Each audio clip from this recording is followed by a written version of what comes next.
Chair of the Exeter Planning Board, I find the teen epidemic, and in accordance with the Governor's Emergency Order number 12, this public body is authorized to meet electronically.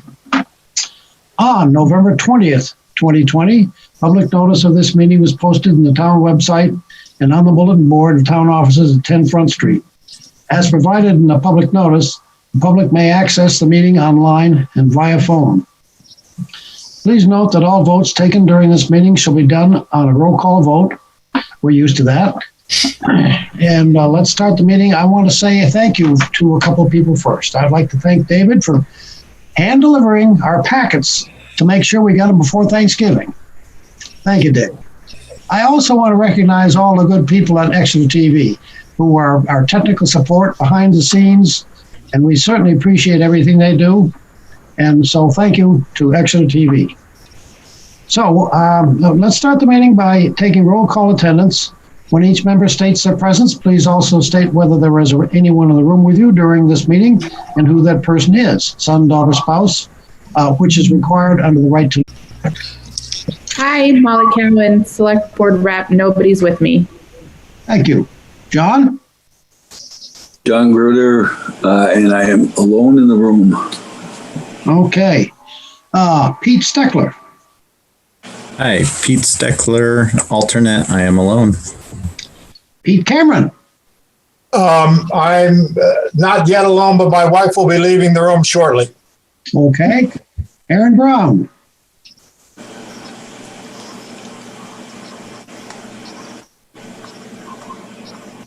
Aaron? Your microphone on, please.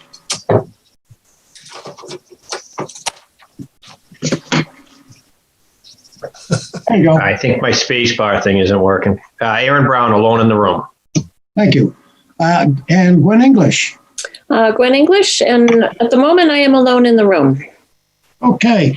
And Nancy Belanger. Nancy Belanger, alternate, and I'm alone in the room. And Jen Martell, please. Jen Martell, and I'm also alone in the room. Thank you very much. Okay. Nancy's leaving. Nancy's leaving. Okay. Bye, Nancy. All right. Our agenda tonight, we have some minutes to approve. First, November 12th.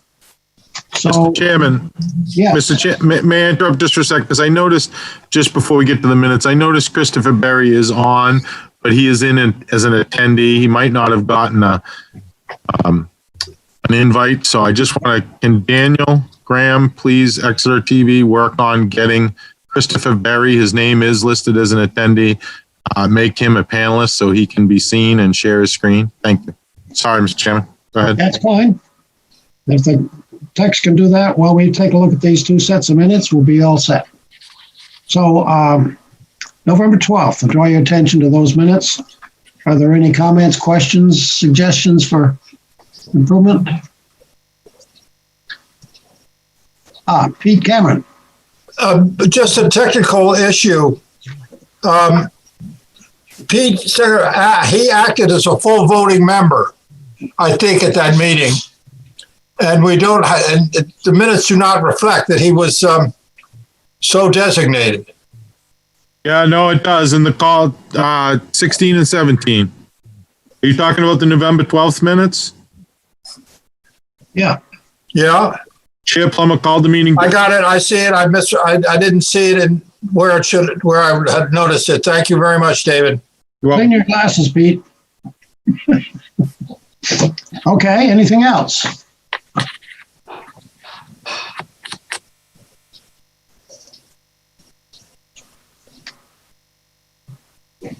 If there are no suggested corrections? Mr. Chair, I had my hand up. Sorry about that. Sorry, I was reading the minutes. That's okay. First, I guess I just want to commend Daniel. These two sets of minutes are clear and concise, which is very much appreciated. And on the November 12th minutes, my only comment is, I think, line 145, where it says the subdivision is to create two Central Area Commercial Zoning District, tax map parcel number 72-205, and number 72-216. This is case 20-3. And Dave, do you have something to talk about I do. Just before that, though, I want to, just for the minute taker and so forth, I just noticed that Mark Detour is on, our newest planning board alternate member is now on the meeting. Okay, thank you. Hi, Mark. David took the words out of my mouth. All right. So moving on to the People's Bank. As you said, the applicant submitted an application for, canopy, associated parking improvements, kind of reconstruction of the existing parking lot configuration. And as noted at the last meeting, the applicant did have to appear before the Historic District Commission, which they were granted approval at their for a certificate of appropriateness to do what they're proposing. The applicant was requesting 6 waivers from the board site plan and subdivision regulations, and the board reviewed and approved 5 of those waivers. You did end up denying the 1 waiver that would back out onto Ladd's Lane, so necessitating a reconfiguration of the plans. So you tabled it basically for several items.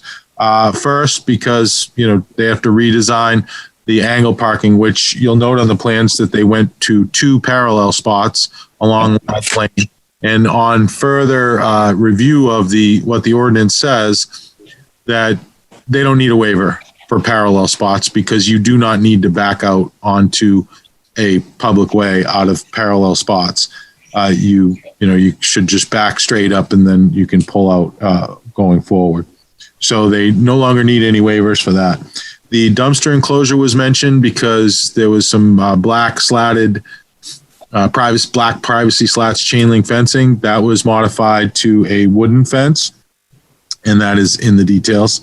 Also, there was talk about the type of plantings, and they reviewed it and they switched out one of the plantings that were concerned with the London plane trees that they say is more of an urban plant. Also, there was some talk about the grading. The grading, which was revised and replanted in accordance with the landscaping plan. Also, the sidewalk was continued around the corner a little bit up Ladd's Lane to give it a little bit more closer connection to where those parallel stalls are. And finally, there was a little spot where there was like half a parking spot on that satellite parking lot up there on the northeast corner, and that was made a landscaped island. So I believe they've addressed, they come back, the new plan sets addressed the planning board's concerns, and I am prepared with suggested conditions of approval if the board decides to take action this evening. Thank you, Mr. Chair. Well, Chris, it's your turn, but it sounds like David gave you a report. But the floor is yours, sir. Mr. Chairman, members of the board, Christopher Berry with Berry Surveying and Engineering. I can share my screen, I think, if need be, but I think Dave did a pretty succinct job in summarizing the modifications. We talked about the project in pretty good length last meeting, and we walked away with a few detailed items to modify. I think we addressed those issues to the best of our abilities on site, and I guess I'd be happy to try and answer any questions that you might have. Why don't you go ahead and share the screen? Okay. So we're all looking at the same page. Yep. Please. So. Thank you. Yep. So if the board will remember, we had angled spots here. The board didn't like the idea of backing out onto such a narrow public way and suggested 2 or 3 parallel spaces in the same area. 3 was a little too snug. Basically, the front of the bumper would be here and the rear bumper would be at this guy wire. So it's just really not appropriate for 3. So we provided 2 10 by 20 spaces. And then on the grading plan, you'll notice that this slope here and this slope here, we were able to regrade that at 5-to-1 and basically put a platform here prior to our 3-to-1 into our small little rain garden in this area here.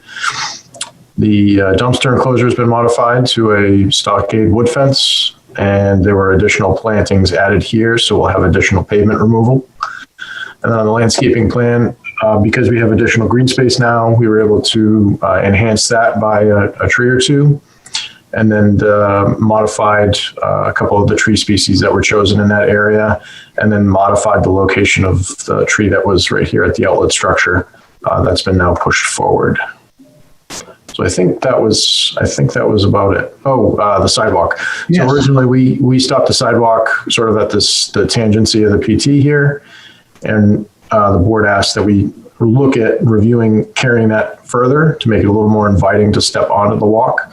So we've done that to the best of our ability, and then the reduction in the angled spaces really kind of reduces the amount of pedestrian traffic that would need to walk back and jump on that walk.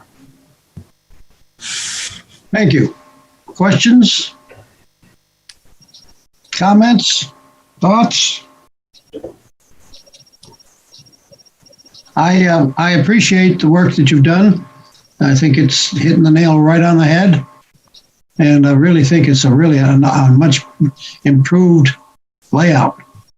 Got a little more green space there, and I think it's a much safer arrangement. I really want to thank you for giving that some good consideration, coming up with some good solution. Thank you. I just have one question. I just wanted to confirm that the island on the parking lot in the northeast there, that little landscaped island, that's going to be at grade, correct? Yeah. Okay. Yep. That's all I needed. That's all I needed. And John Gruder has his hand up. John. My question, just clarification, where the utility pole is. David said that was a sidewalk, but I don't think the engineer just said it kind of stopped where they were. So is it a sidewalk, a narrow sidewalk, or? No, the sidewalk stops there. I just said it turns around the corner to get further toward the parking. Right. It stops short, yeah. But it's lined, there's two lines there. Where the utility pole is that? This is the property line, that right? Point from that little section right there. What is that? So this is the southern edge of pavement. This is the northern edge of pavement. Okay, so that's grass, basically. That's basically grass, and then there's a utility pole and then our boundary line. Okay. Thank you. Thank you, John. Anyone else?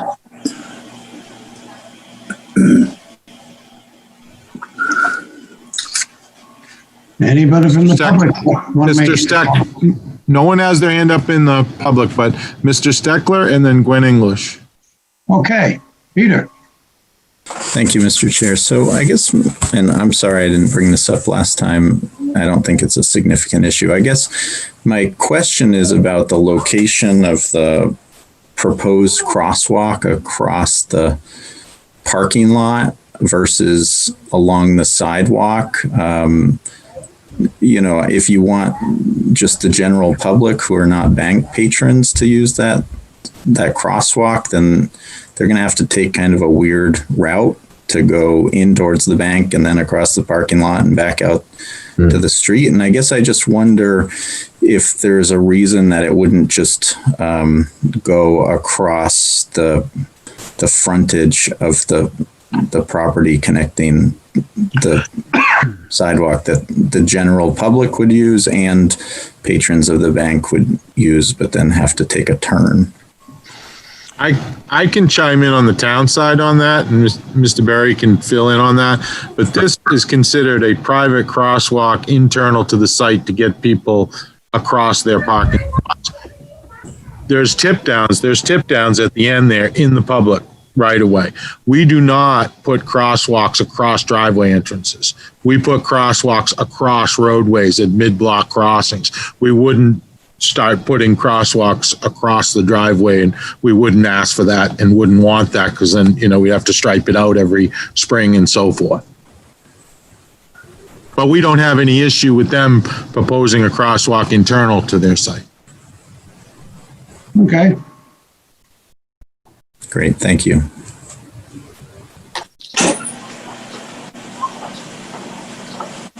Okay, that's Pete. Anybody else?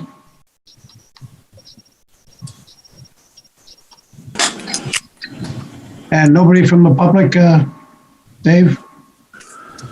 Nobody from the public. No, there are attendees. If any of these that are on the call or, on the Zoom, if you want to comment on this proposal, you have a public comment, you can use the raise hand function and we will call on you to speak.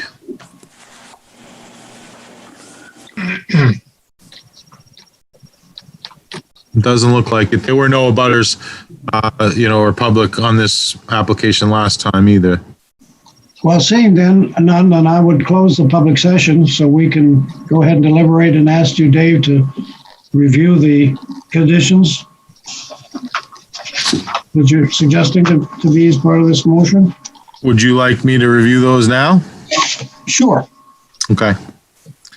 Yes, please. Yeah, they're, let's see.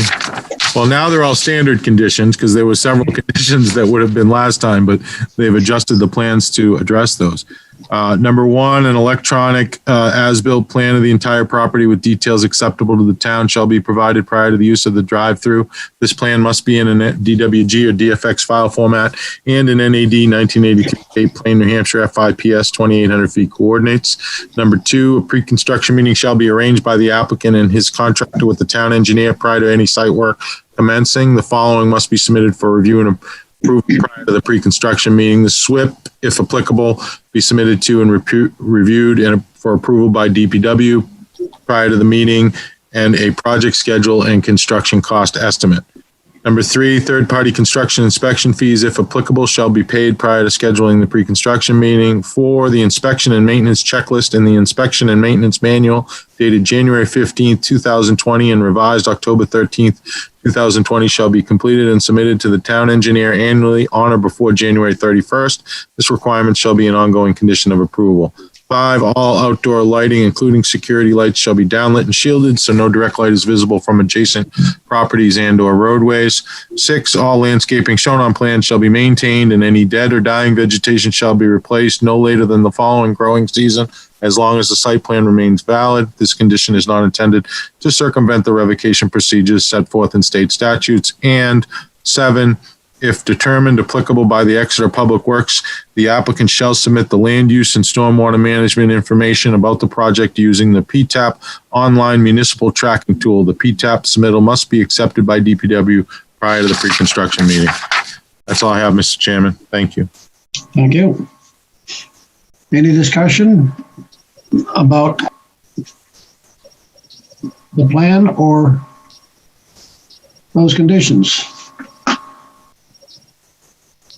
Hearing none, I'd be welcome a motion for approval. Mr. Chair, Yes. I'll make a motion. Please. I move that the request of People's United Bank, Planning Board Case Number 20-3 for site plan approval be approved with the conditions just outlined by Dave Sharples, our town planner. Is there a second? A second. Thank you, Jen. Any discussion? And I'll do a roll call vote. And Molly, how about you? I vote yes. Pete Cameron, Yes. Aaron Brown, Yes. Gwen English, Yes. Jen Martell, Yes. John Gruder, Yes. and I vote yes. Application's approved and good luck. We look forward to the improvements on that property. Thank you very much for making those corrections and resubmitting your plans. Thank you. Appreciate everybody's input.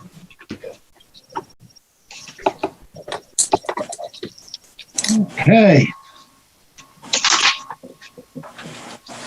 Next, we have the application of Exeter Hospital, Inc. for a site plan review for post-construction of a 6,417 square foot cancer center building addition and associated site improvements on the hospital campus at 5 Alumni Drive. Subject property is located in the H Healthcare Zoning District, tax map parcel 65-132, and is case number 20-11. You may have read about it in the Union Leader the other day. Dave, is this case ready to be heard? Yes, my opinion is complete for review purposes. Okay, motion to accept the case, please.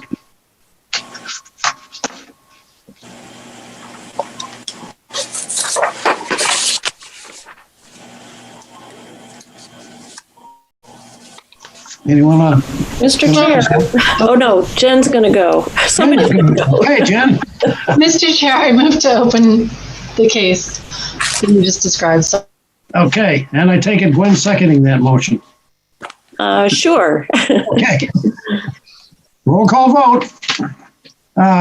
Aaron Brown, Yes. Pete Cameron, Yes. Molly Cowan, Yes. Gwen English, Yes. Jen Martell. yes. Thank you. John Gruder, Yes. and I vote yes. Dave, do you have some comments to provide us before we go to the developer? Yeah. I do. Thank you, Mr. Chairman. As you stated, they're doing an addition, a 6,417 square foot addition.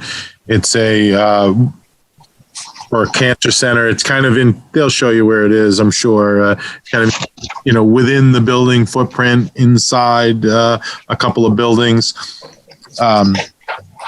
On the property.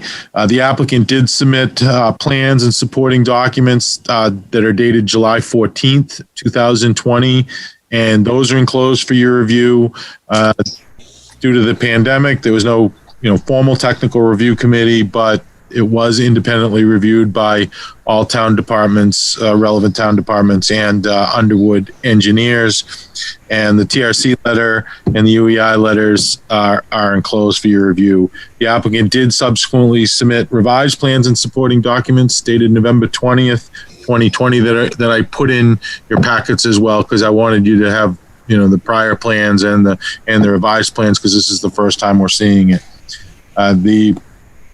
They've pretty much addressed most of the comments. We did send out a letter today dated December 2nd to some minor comments left on the TRC, nothing that's, of really any significance, to warrant, changing the plans or anything like that, but just minor items.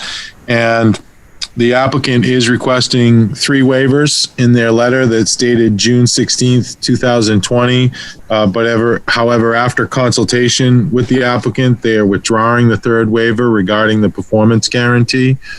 And I will let them get into the details, since this is a new project, and explain to you what they're doing.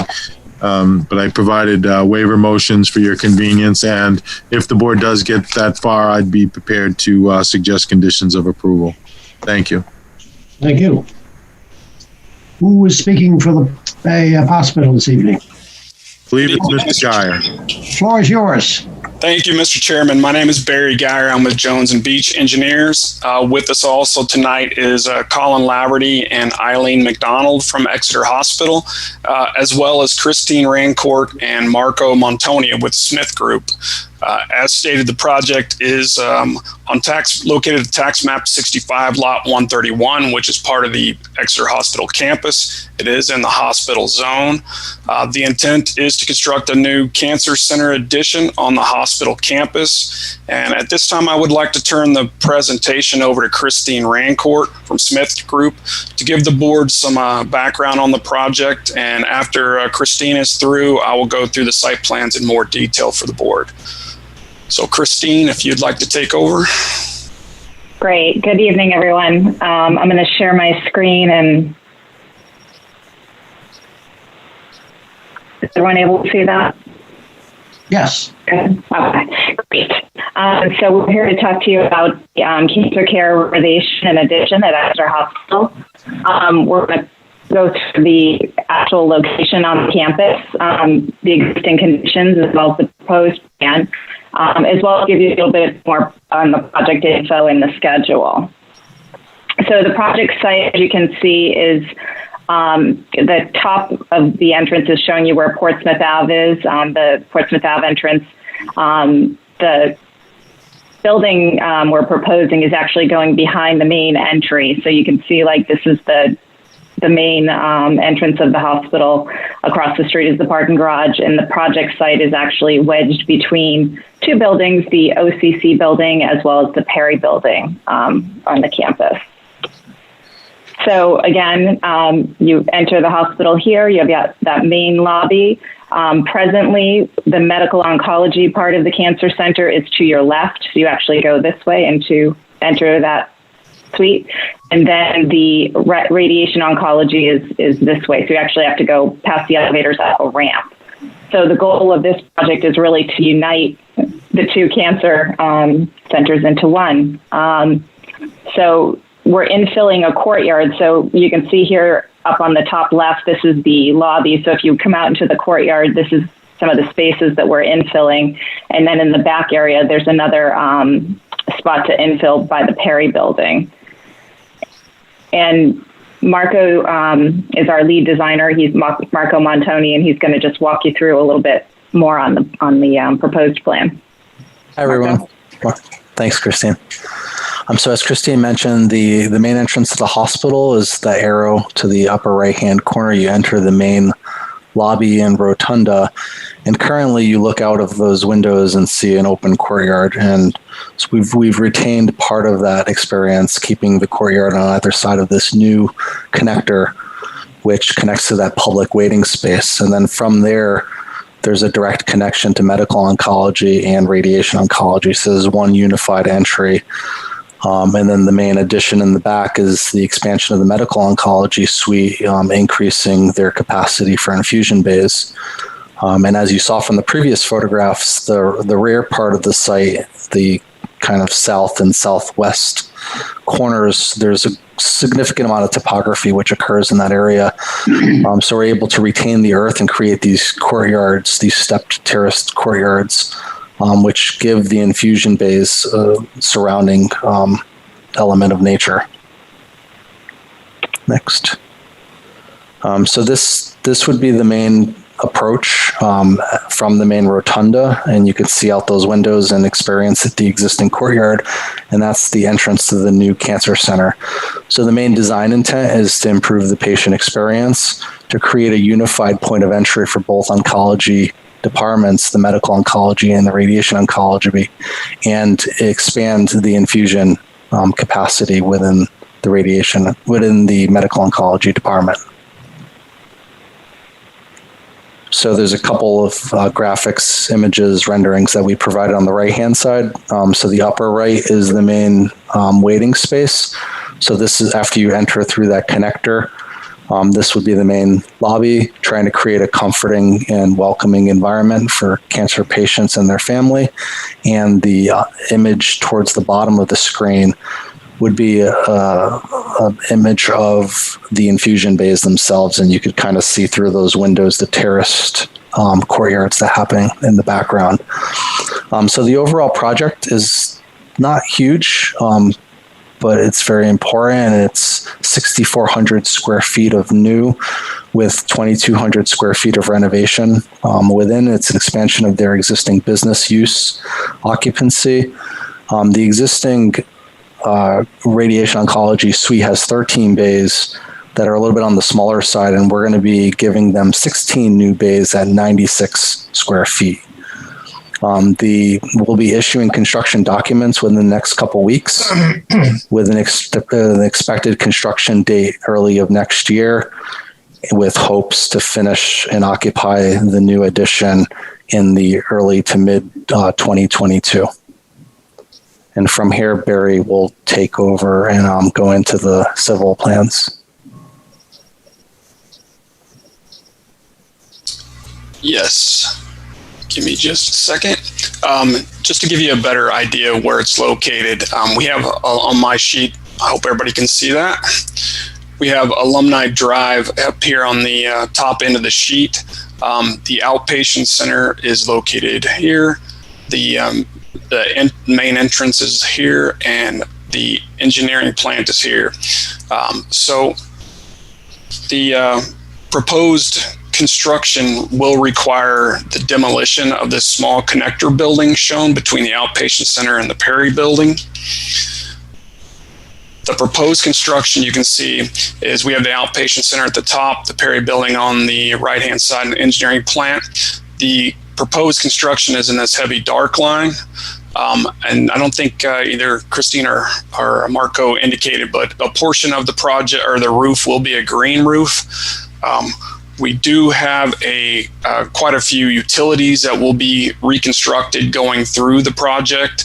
The reconstruction includes the replacement, reconfiguration of the existing storm sewers. It includes replacement of existing grease trap from the kitchen waste. The kitchen is down here on the south side of the project. And replacement and reconfiguration of the existing emergency power lines to the generator, which sits over on the east portion of the project. Stormwater is collected through a series of catch basins and directed to an underground detention and filtration system on the west side of the addition prior to being discharged back into the existing campus stormwater system. The construction access, which I know was important to the abutters, construction access will be limited to Alumni Drive via Portsmouth Avenue. There will be no construction vehicles to enter from Highland Street or Prospect Street. Construction staging areas will be designated either north of the engineering building in this location or west of the outpatient center in the loading dock area. As Dave said, we did receive comments from the town's review engineer. We have addressed these comments, and I believe the current plans reflect those changes. We've also received comments from the DPW. We just received these comments this week, but we were able to review them, and we see no issue revising the plans per the comments from DPW. We are requesting 2 waivers, and we can either go through the waivers now or we can take questions and go through the waivers later up to the board. Let's see if there's some questions at this point, and then we, and if there's public input, and then we can go to waivers. Yes, sir. So, any questions or thoughts the board has at this point?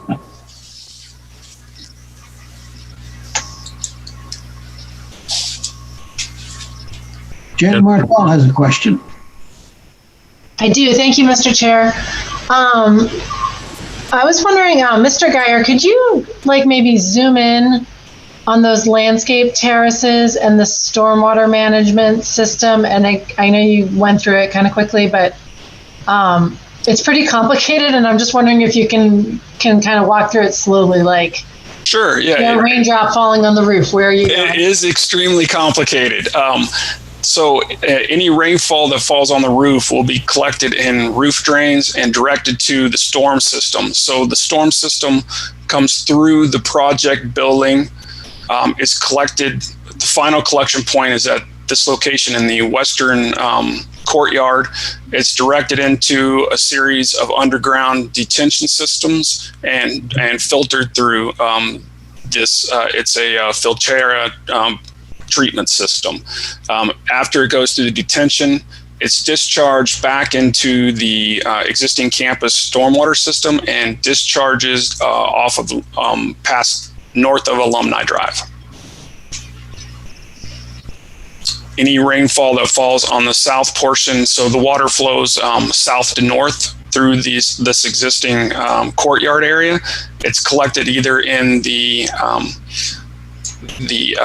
small courtyards created by the retaining walls or in the existing catch basin that's going to be replaced down in the north portion of the project. So we do have to construct a series of retaining walls. As Marco indicated, the idea is to give the patients that are receiving their treatment a nice visual to look out of instead of they're just looking at a sterile office building. So we have gone to quite a few lengths to actually provide that feel and to be able to have a good experience for the patients. Does that answer your question?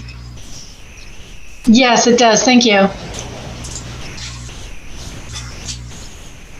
Is the building basically a one-story structure? Yes, sir. Thank you. I don't have any questions on that.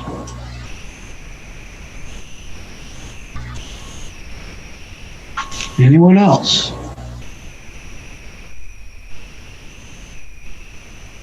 Fairly straightforward plan. Anybody in the public, Dave? There are no hands up. Okay. Again, back to the board. Any other questions that members might have? Would you like to hear the waiver request? Ken, did you just have, sorry, you just still have your hand up or you have something else? No hands up. Okay. So let's hear let's discuss the waivers then, please. Yes, Mr. Chairman, we are requesting two waivers. The first one is to section 7.4.10, 7.5.4, and 7.7.5, which is the requirement for high-intensity soil survey. This project is located in an area that has been disturbed previously, so completing a high-intensity soil survey really serves no purpose. The second one is for section 7.4.12, which is to depict the surveyed property lines with bearings and distances. The proposed construction is located approximately 200 feet from the nearest property line. So in order to depict those property lines, we would have to have a large zoom out of this area, which really wouldn't be able to describe the construction that's proposed. So for those reasons, we are requesting those two waivers.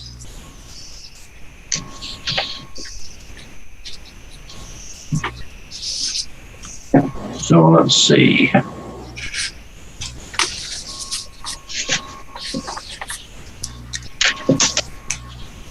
We need to be sure that. Gwen English has her hand up. Okay, Gwen. I just have and I didn't do my homework beforehand, but Dave, in your letter, town planner comments, it says you do not support a waiver from section 12.1. Was that for the performance guarantee? Yes, it was. Okay, I thought that's probably it. And that's been withdrawn. Okay, right. And the uplighting, I assume that was taken care of? That was also in your town planner comments. Yes. Let's see. Let me pull it out. It was in July, so. On the page it says November 13th, but I'm oh yes, it does. COVID's going over the dam. I see. You're right. And I just have a question, kind of a broader look at this. Does this addition and change to the campus impact parking? Are there going to be more staff members, more nurses, more patients overall? And has that been addressed in kind of in the big picture? Yeah, they had a parking analysis done of the site, and they are, Mr. Geyer can probably fill in a little bit better, but they meet, those requirements and consistent with what they've, said they needed in the past. Correct. I don't have it right in front of me at this moment. I apologize for that, but we did review the parking requirements, and this addition, we're well within our acceptable limits for parking with the addition. Okay, thank you. Good question, Gwen. Thank you. Any other questions?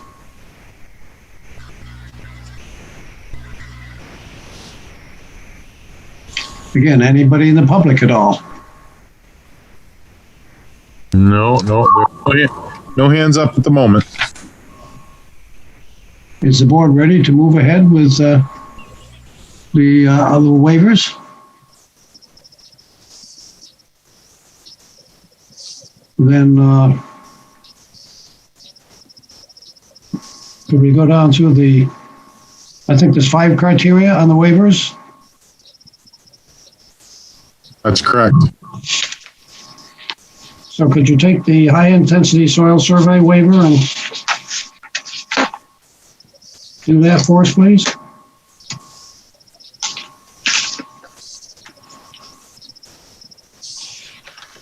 I think he's asking you, Mr. Geyer, or someone on the team to explain how they meet each of the criteria. I apologize. I don't have the criteria in front of me.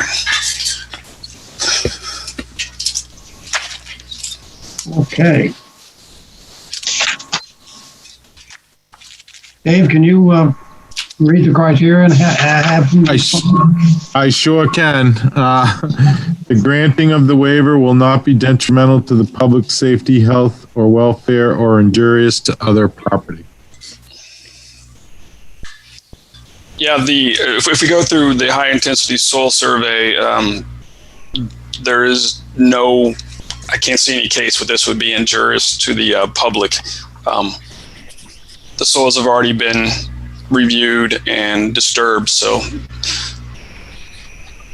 I don't see any impact to those. Okay, number 2, Dave? Number 2, the conditions upon which the request for a waiver is based are unique to the property for which the waiver is sought and are not applicable generally to other property.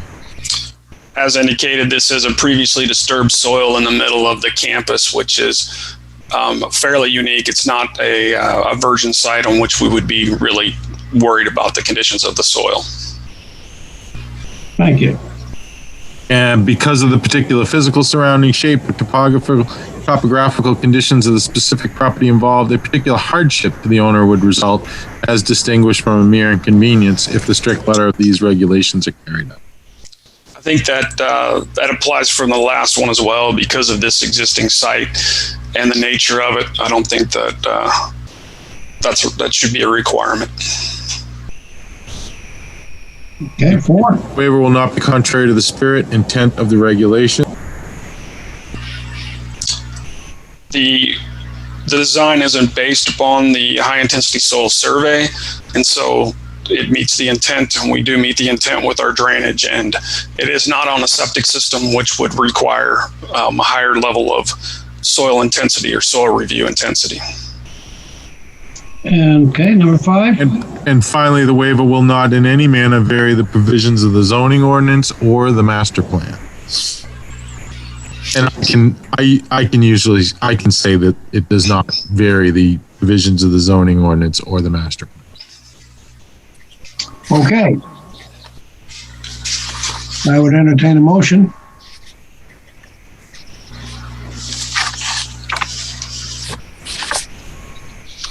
We'll all speak at once.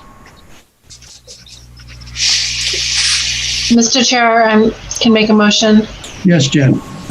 After reviewing the criteria for granting waivers, I move that the request of Exeter Hospital, Inc. for a waiver from Section 7.4.10, 7.5.4, and 7.7.5 of the Site Plan Review and Subdivision Regulations to provide high-intensity soil survey information be approved. Is there a second, please? Second. Okay, any discussion? Seeing none, I'll call for the vote.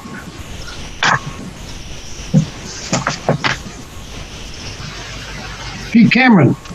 Yes. Molly Cowan. Yes. Aaron Brown. Yes. Gwen English. Yes. John Gruder. Yes. Jen Martell. Yes. And I vote yes. The motion, or the waiver, waiving this motion has been approved. Thank you very much. Yes. Now, can we do the same exercise with the second one? Dave? We sure can. The granting of the waiver will not be detrimental to the public safety, health, or welfare or injurious to other property.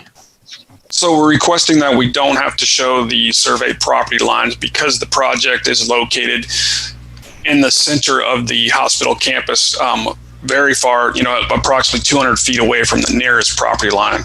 So we wouldn't be impacting any setbacks or anything of that nature. So we believe it meets the intent of criteria number one. Thank you.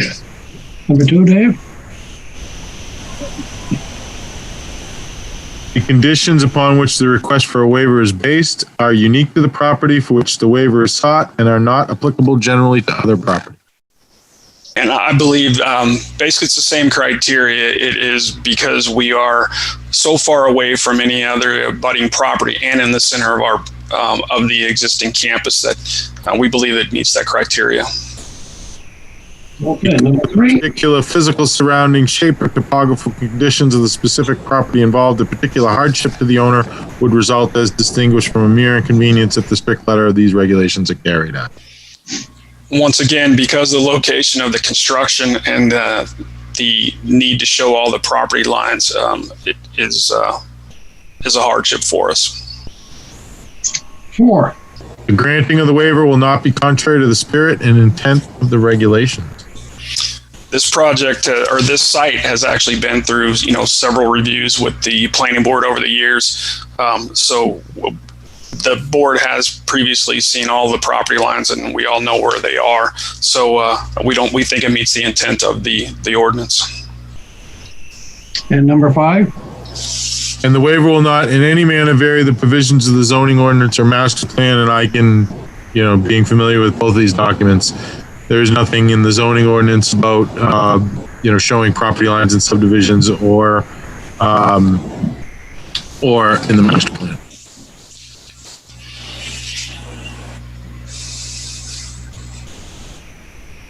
Okay. Thank you. Any questions on the part of the board?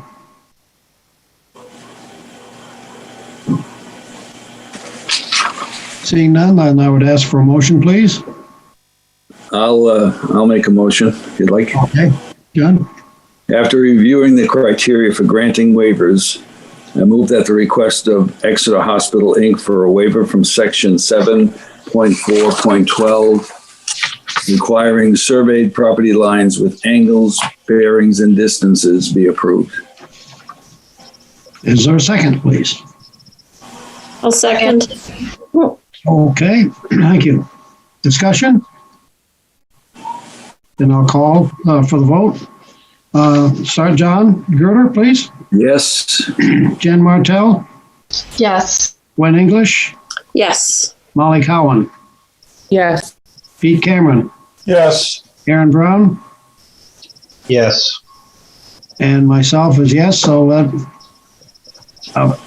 waiver has been approved. Thank you very much. You're welcome. Mr. Chair, can I just make one quick comment? Please do. And it's a technicality. When we opened this case, on the planning notes, at the very first paragraph of our planning note letter, it has it as tax map parcel number 65-132. And just so Dan isn't confused when he does the minutes, that should be number 65-131. Well, thank you for that.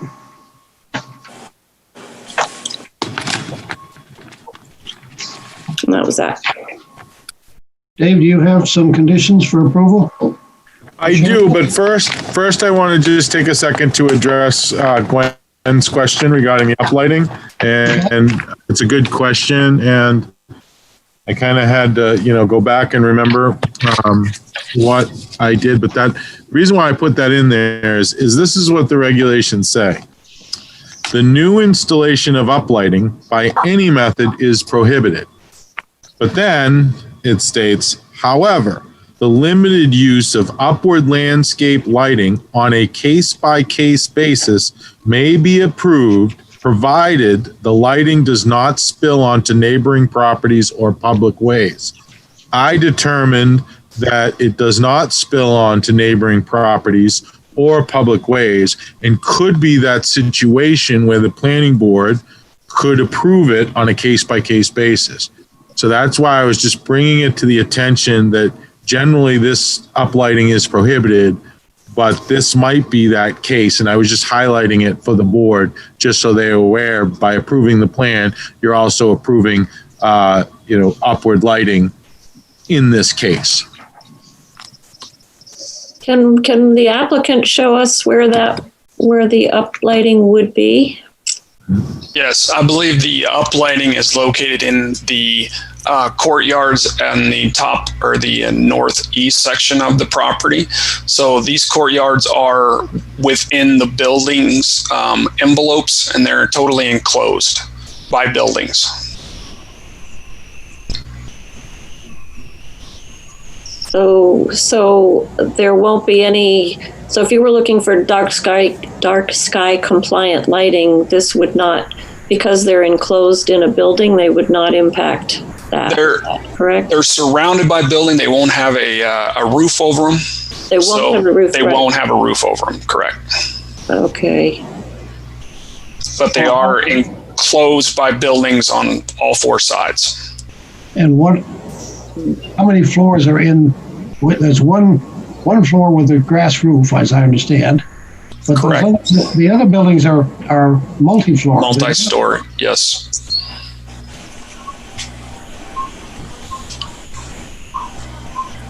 Yeah, if I felt that this was a scenario where the planning board couldn't approve it, I would have said so and probably had the plans revised. But I thought, given the circumstances and where they were proposing it, and the fact that there was 4 stories of buildings, 4-story buildings surrounding it, it was appropriate if the planning board so choose to approve it. Yeah. It's fairly well contained within the buildings by the time it gets to that elevation, I would think. Question? Yes, John? Is it uplighting, or is it lighting that's also kind of at an angle to highlight plants, or? Yeah, it's at an angle to highlight the trees in these courtyards. So it's not going straight up in the air like a searchlight. Correct, it is not. It is focused on the trees. Okay, thank you. I would add that the canopy of the trees themselves would probably obstruct the great majority of the uplighting itself, and is really to just showcase the plantings within the courtyards. Yeah. Do you have those pictured in your plan set? Are they the actual uplights, or? Yeah, is that it on the upper? Yes, this is the tree uplight, and I believe yes, that's the tree uplight.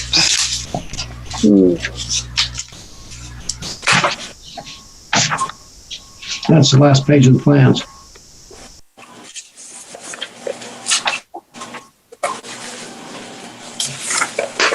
I guess.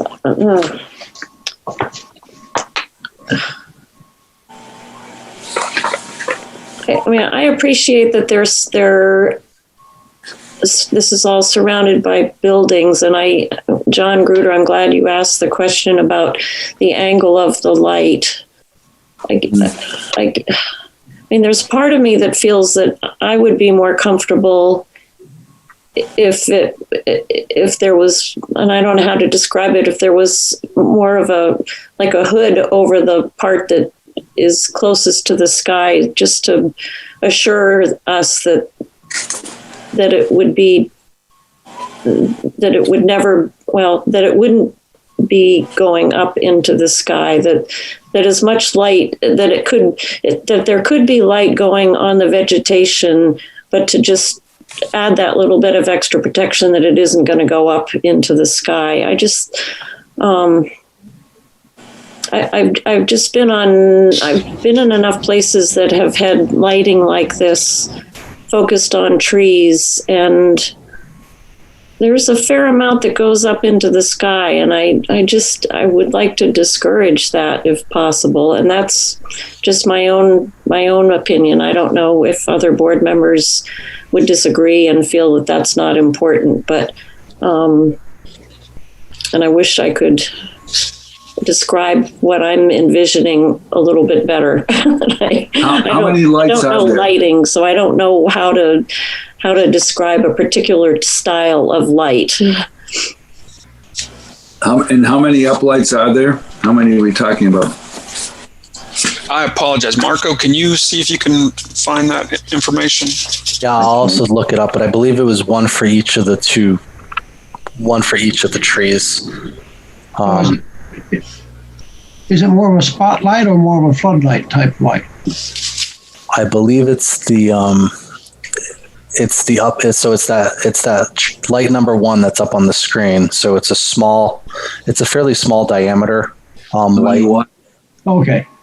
And it's only intended to highlight the sculptural element of the tree. So I think the cutoff of the lens is fairly minimal. And as mentioned, we have 3 to 4 story buildings surrounding them. They can be directed as well. So I would think that we can be more specific on the angle to assure that it doesn't project up into the sky. Yeah.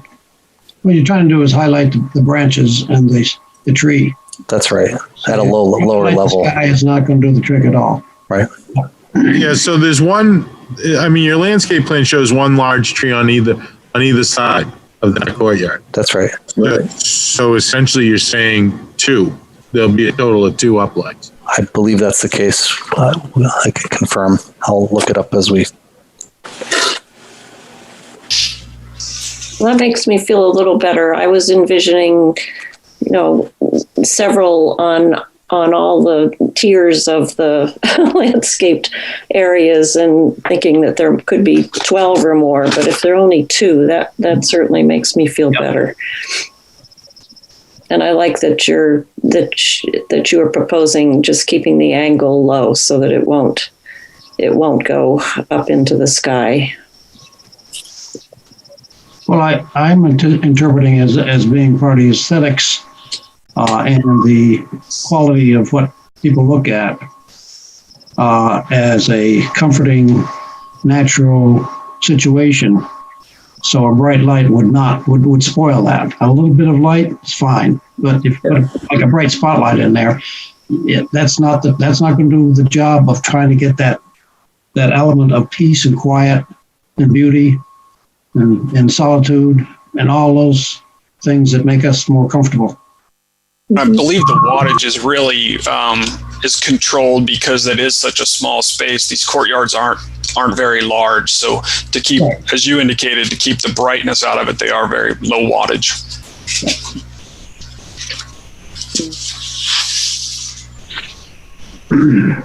So I stand corrected. It appears there's two small diameter lights for each of the 2 trees. So there's 4 in total. Yeah, and then there is a tree in courtyard 2 as well, 1 with 2. I just noticed each tree has 2 on either side. They're like across from each other. Right. And there's one tree with 2 lights in courtyard 2 and 2 trees and 4 lights in courtyard 1. Okay, that's good.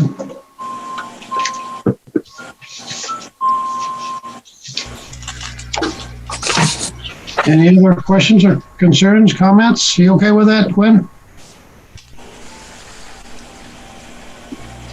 Yeah, more or less. Okay.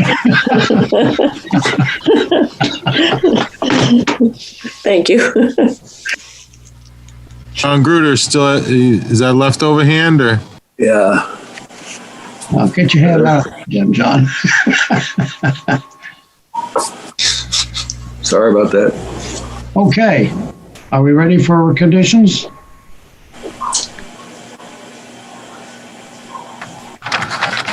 I am if you are. I am. I don't hear any objections, so go ahead, please. All right. I wish I could just say all the 7 conditions from the last one, but I will read them all again, plus a couple more. Number 1, an electronic as-built plan with details acceptable to the town shall be provided prior to the issuance of a certificate of occupancy. This plan must be in a DWG or DFX file format and in NED 1983 State Plan, New Hampshire FIPA S 2800 feet coordinates. 2, a pre-construction meeting shall be arranged by the applicant and his contractor with the town engineer prior to any site work commencing. Following must be submitted for review and approval prior to the meeting. The SWIP, if applicable, be submitted to and reviewed for approval by DPW, and a project schedule and construction cost estimate. 3, all comments in the Underwood Engineers Inc. letter dated October 23rd, 2020, and the letter from Jen Mates, Assistant Town Engineer, dated December 2nd, 2020, shall be addressed to the satisfaction of the town planner prior to signing the final plans. Number 4, third-party construction inspection fees shall be paid prior to the scheduling of the pre-construction meeting. 5, the annual operations and maintenance report in the stormwater management operation and maintenance manual dated June 25th, 2020 shall be completed and submitted to the town engineer annually on or before January 31st. This requirement shall be an ongoing condition of approval. Number 6, a signed copy of the inspection and maintenance of facilities and property document shall accompany the submission of the final plans. And just as a way of explanation on that, they put this agreement to maintain their stormwater in the inspection manual. It has a place for the owner to sign and submit a copy. So we'd like a copy of that signed and submitted along with the final plans. Number 7, all outdoor lighting, including security lights, shall be downlit and shielded so no direct light is visible from adjacent properties and/or roadways, with the exception of the up lighting on the trees. 8, all landscaping shown on the plan shall be maintained and any dead or dying vegetation shall be replaced no later than the following growing season, as long as the site plan remains valid. This condition is not intended to circumvent the revocation procedures set forth in state statutes. Number 9, if determined applicable by the Exeter Department of Public Works, the applicant shall submit the land use and stormwater management information about the project using the PTAP online municipal tracking tool. The PTAP submittal must be accepted by DPW prior to the pre-construction meeting. And finally, 10, a restoration and erosion control surety in amount and form reviewed and approved by the town planner in accordance with section 12 of the site plan review and subdivision regulations shall be provided prior to any site work. That's all I have, Mr. Chairman. Thank you. Okay.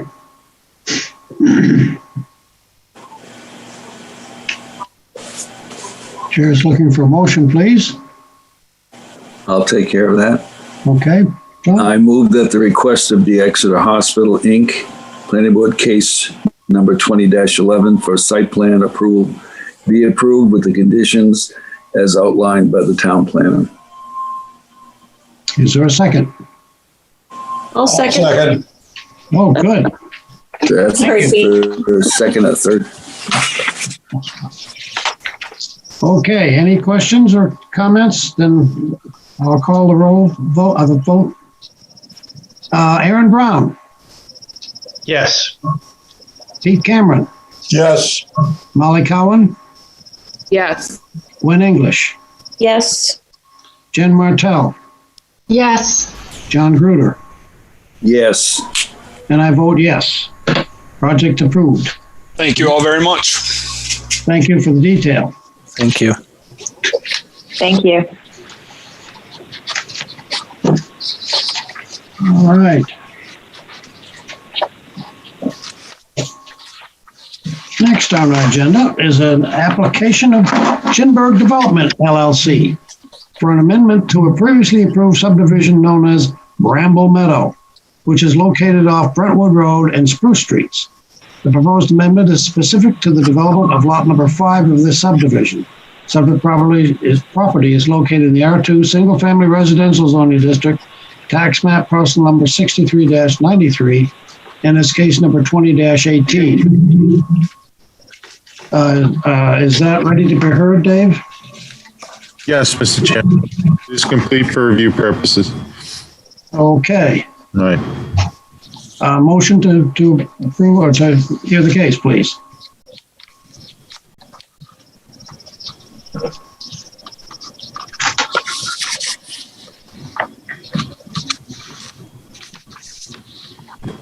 Aaron, you're quiet tonight. How about a motion? Okay.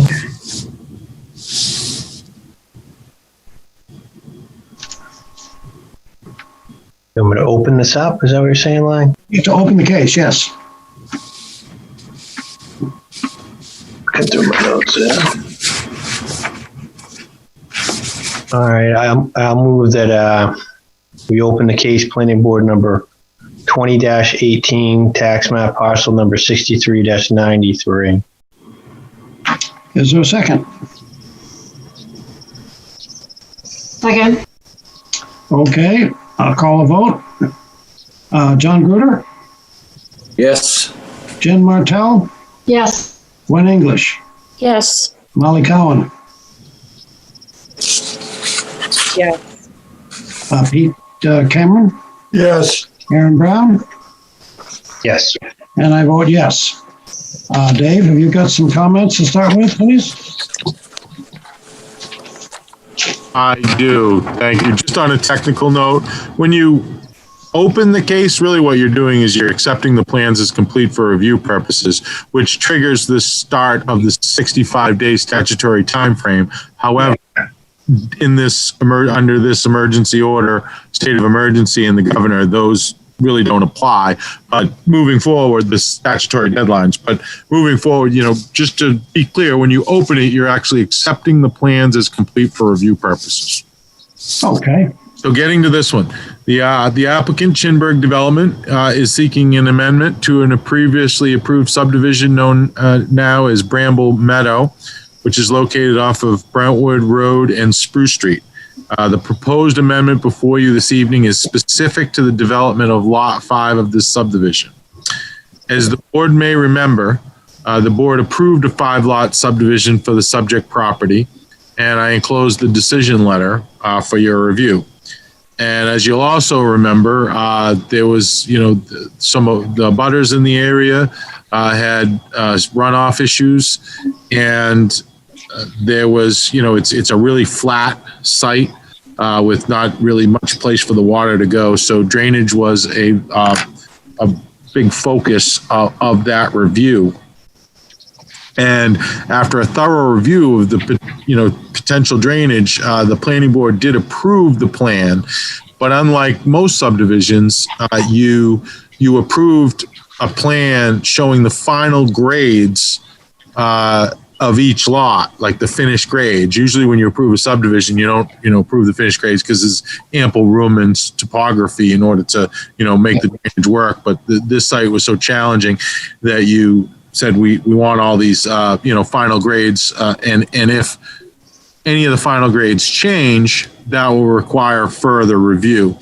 And the apparently, I believe the new owner or whoever has it under contract decided to do a little different house, and there was a wetland, like a little finger wetland there that we saw during that site walk that they weren't planning on filling in when they were before the board. Subsequently, the way the house fits now, they are proposing to fill that in. It is not a jurisdictional wetland as far as the town's concerned because we exempt man-made drainage ditches as jurisdictional wetlands. However, the state does not give that same exemption, and it's a wetland to them. So they did submit a dredge and fill permit, and which was reviewed by the Conservation Commission and took no objection. But they did recommend the condition that the constructed swale and other drainage be properly designed to capture all the water coming off the property so the abutters will not be affected by the runoff. I did enclose their memorandum for your review. We also had DPW review this, and Jen Mates and the town engineer, Paul Vlasich, reviewed the plans and spoke with Christian about the redesign of the grades and so forth, and have concurred that there is, that there's no adverse effect on drainage and have no further comments on the plan. And I did provide a plan amendment motion for your convenience should you take action on the request. Thank you. Christian? Mr. Chair, Oh, Molly? I just want to disclose that I am on that abutters list. My house abuts this property, and I just wanted to make everybody aware that that is what's happening. I was not present on the planning board. I was not the select board rep when you all approved this development and originally. Correct. You want to recuse yourself, or are you comfortable serving? Acting. I think I'm going to recuse myself. Okay. So we have to go with 6 people because we can't replace a select person representative. Okay. Now, Christian, I think the floor is yours. Yes, good evening, Mr. Chairman. Again, for the record, my name is Christian Smith, engineer with Beals Associates, representing Chinburg Properties on this application tonight. Paul Kerrigan from Chinburg Properties is also in the audience with us. And I think it would be best, Mr. Chairman, if I shared my screen and showed you what the actual proposal is. That would be nice. Let me know when everybody gets a peek at it. Thank you for sharing. Okay. So the lot in question is, as Dave mentioned, lot number 5. And the abutter here, Mr. Hummel, was concerned. He sees a lot of water coming off the road and some ponding back in this area. So what was originally approved back in, I think, February of 2020 was a system where basically the swale would be created. Here is the basically the drainage divide that the engineer and I concur is, going to send water this way, and this point sends water in the opposite direction. So you can see the house that was proposed is larger than the originally proposed ones. The second feature to this proposal is they're actually elevating the finished floor, and that would mean they're elevating the foundation sill as well. But that actually turns out to be beneficial for this project because these houses are all fitted with stone drip edges to infiltrate the roof runoff. And we're able to give this based on that elevation range, elevation increase, an extra foot of stone trench around this thing.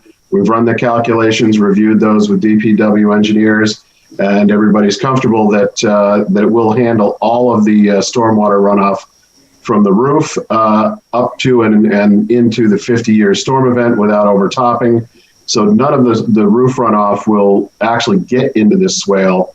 One of the comments that came out of the Conservation Commission, because I think Mr. Hummel was actually at that proceeding, was that we extend the swale back, and you can see we've done that. I'll zoom in just a touch more over the lot in question.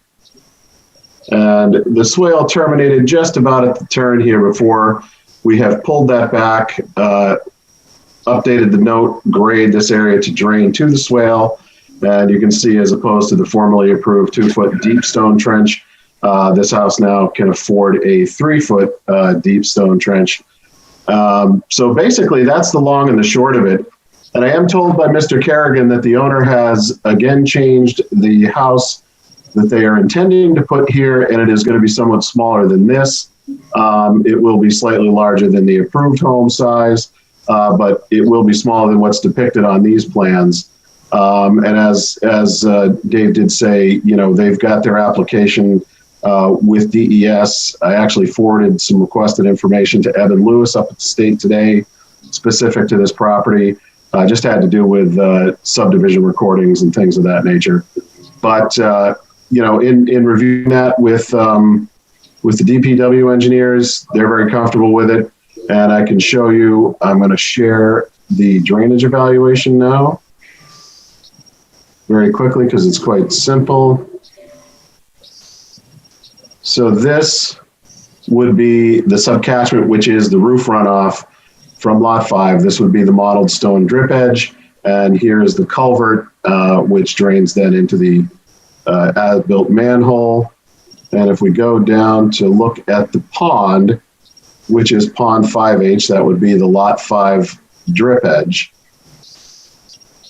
What is key to note here is that there is zero flow, or excuse me, there is zero overflow. The top of that stone drip edge at its lowest point is 74. Under the 50-year storm event, we get to 73.88. So there's still about, 12 tenths of a foot before that would overflow and actually exit into the swale. So that's all I wanted to show you with that, and I can take that down, and I'll put the plan back up if you folks want to see it, or we can just discuss until somebody has a question germane to the plan. Put the plan back up, please. You bet. Was there a culvert that goes underneath Spruce Street there? The culvert actually goes underneath. I'll pull this down just a touch. Culvert goes underneath the common portion of the driveway to a manhole. Manhole then connects to an existing catch basin in Spruce Street and then is conveyed away. Okay, thank you. Questions? Comments? Concerns? Gwen English has her hand up. Gwen? Yes, thank you, Mr. Chair. I'm just wondering if the wetland area is just being impacted where where the garage is. Is that entire area being graded and filled, or just the area by the garage? No, the 569 square feet, Gwen, encompasses the entire area, and that's simply due to the lifting of the elevation of the sills and the grading required to get that down to daylight. But again, as Mr. Gove went through with the Conservation Commission and is working with DES as we speak, this is an old man-made ditch that is devoid of function and value. Yep. It's just a wet bathtub in the yard. Okay. Yep. I was just curious. Thank you, Christian. You bet. Jen Martell and then Pete Steckler. Okay. Jen? Thank you, Mr. Chair. My question, I think, is actually for Dave Sharples. I was wondering if you had the conditions of approval, or if I seem to remember there was an oak tree near that wetland, and we thought that the oak tree could be saved, and I thought that was a condition, but looking at these plans, it looks like it's being, like, all the trees on this lot are being removed. And I'm just wondering if I couldn't find anything in my notes, and I'm wondering if I'm misremembering that, or. Seems to me there was some. There's and I can address that, Mr. Chairman, if I may. Yes, please. There was an oak tree, and I believe the condition was to be saved if possible. So I don't think it was a definitive. And we are on this particular property actually planting 5 new trees. And saving what vegetation is around the perimeter that doesn't get impacted by the grading. Okay, Pete Steckler. Oh, Dave. Turn your microphone down. I thought I put that. I thought the decision letter. I referenced it in my memo to be put in there. I thought the decision letter was in the packet, but I will look it up on Splashtop right now. I'm getting onto my desktop and have it here in a second. While go on to Pete and others. Okay. I'll be back once I pull it up. Okay, thanks, Dave. Okay, Pete. Thank you, Mr. Chair. So I guess for the record, and with all due respect to Mr. Spith, I want to take exception to the statement that any wetland would be devoid of function and value, because even the least good wetlands do provide functions and values. Yep. I do think it's important for the board in considering this request to see the plan that was approved, and I'm wondering if that's available for us to take a look at and for comparison, because we spent a number of meetings on this project.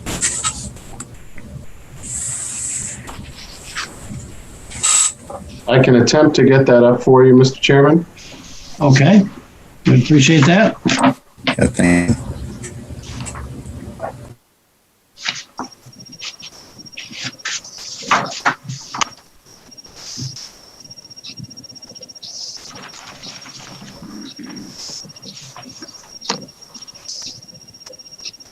may take me a moment, but I will get it up.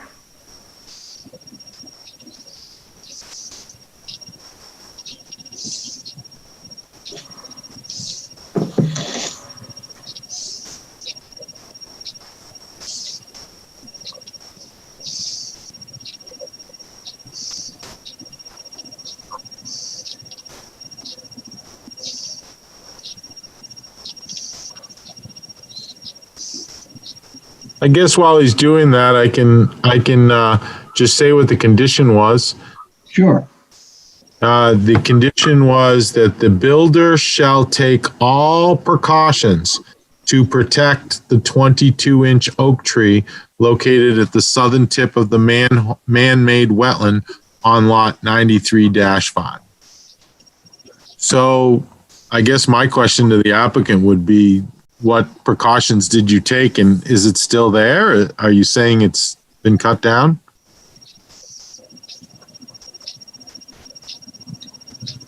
I don't believe it's been cut down, David. Okay. All right. And this is I've got to stop share and reshare. So if that's the case, then I mean all those conditions still apply from the original approval. Yes.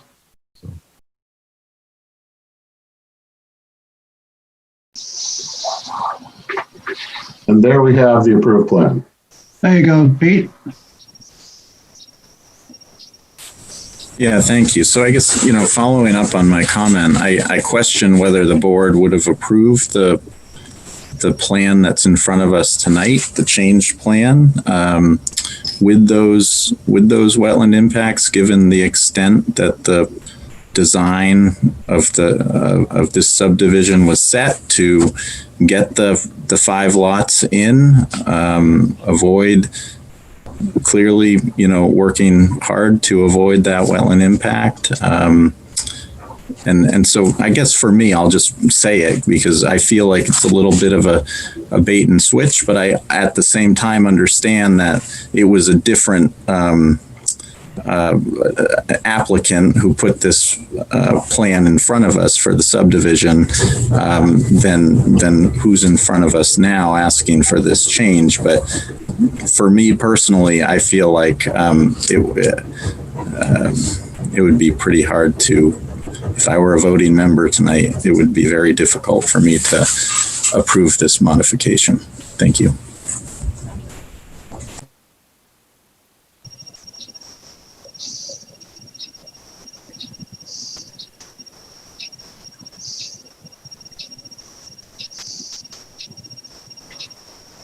Well, I would ask if the modification will better handle the runoff,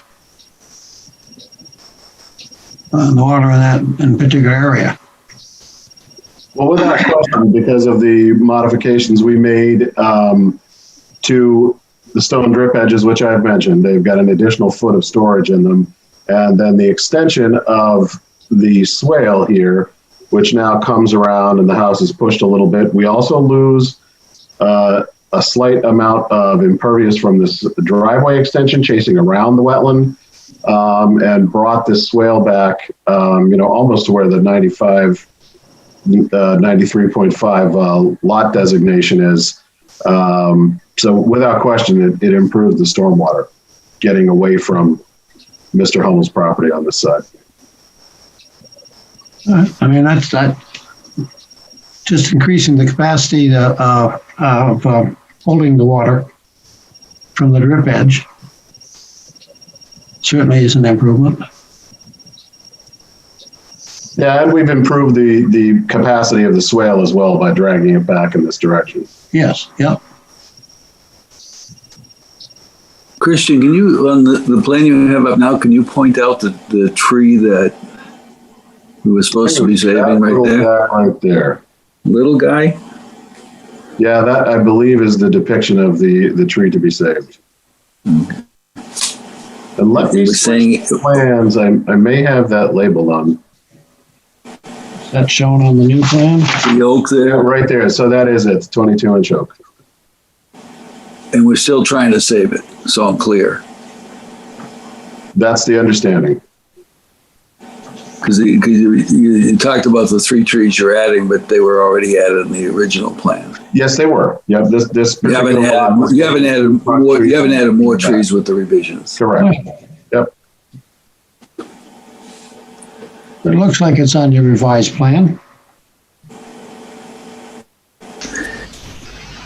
Come on. It looks like it's on the revised plan, but if you're going to fill in that area, is it going to survive? Well, bear in mind, I think that's where the grading is coming down to daylight existing ground. I'll have to double check, but I believe there's no reason that couldn't remain. No reason it couldn't be modified so the tree can. Yeah, a little tree box around it or whatever. Yep. Yep.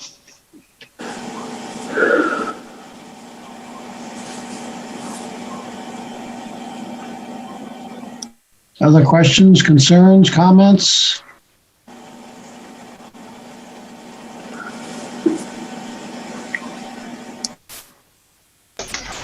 Anybody in the public at all, Dave?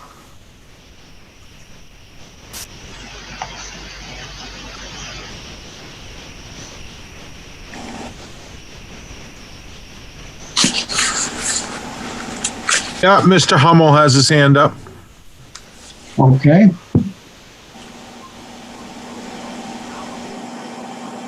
Mr. Hummel. Good evening. So it is Dan Hummel, and I'm the abutter to that property in the back. Can everybody hear me? Yes. Perfect. Welcome. Thank you very much. And thanks for inviting me and having me. So I've got a couple of issues. So I appreciate all the work that Dave has done, and I'm sorry that my engineer was not able to be involved the second time. It's becomes a costly affair, but I have 2 concerns, and Dave has certainly addressed some of the issues around the drainage. My concerns are that I'm having some difficulty, believing is not perhaps the correct word, but there have been some issues that have come along in the process. One is that when I was originally, as an abutter, told about the potential filling of the swale, that wetlands. So that wetlands used to run all the way around the woods. So that was really just a portion of that. Unfortunately, when Mr. Gove did his assessment there, that was the only part that was called a wetlands. And I think part of it was that the loop that went around it had been kind of filled over the years, but that really was the drainage. So it did always have a purpose. But over the years, it lost that, and I think perhaps contributed to a lot of the flooding that has gone on into my yard. Well, so over the time when this building has started in the back, some of that wetlands, attested to again by Mr. Gove at the conservation meeting, that some of that began to be filled ever before it was supposed to be filled. And the other is that the builder moved ahead with a lot of this work before ever reapplying to you folks. So for instance, the sale pending sign had gone up, the redesign, as you see, called a Merlot cottage, which is 4,000 square feet. Now I'm happy to hear that it's been cut back some, but I'll come back to that one in just a little bit. But the design was already kind of in place and working. And had I not met with Dave Sharples about the conservation piece and the filling of that, it was really he that said, wow, this really does look different. And it seems that the builder was ready to move ahead without ever, as I said before, consulting with you folks. It was kind of like assumed that the state would allow that filling, and that they were just going to go ahead with this. And again, it was with Dave saying, this really looks so much different. I think this needs to go back to the planning board. And Dave, I hope you remember that conversation that we had.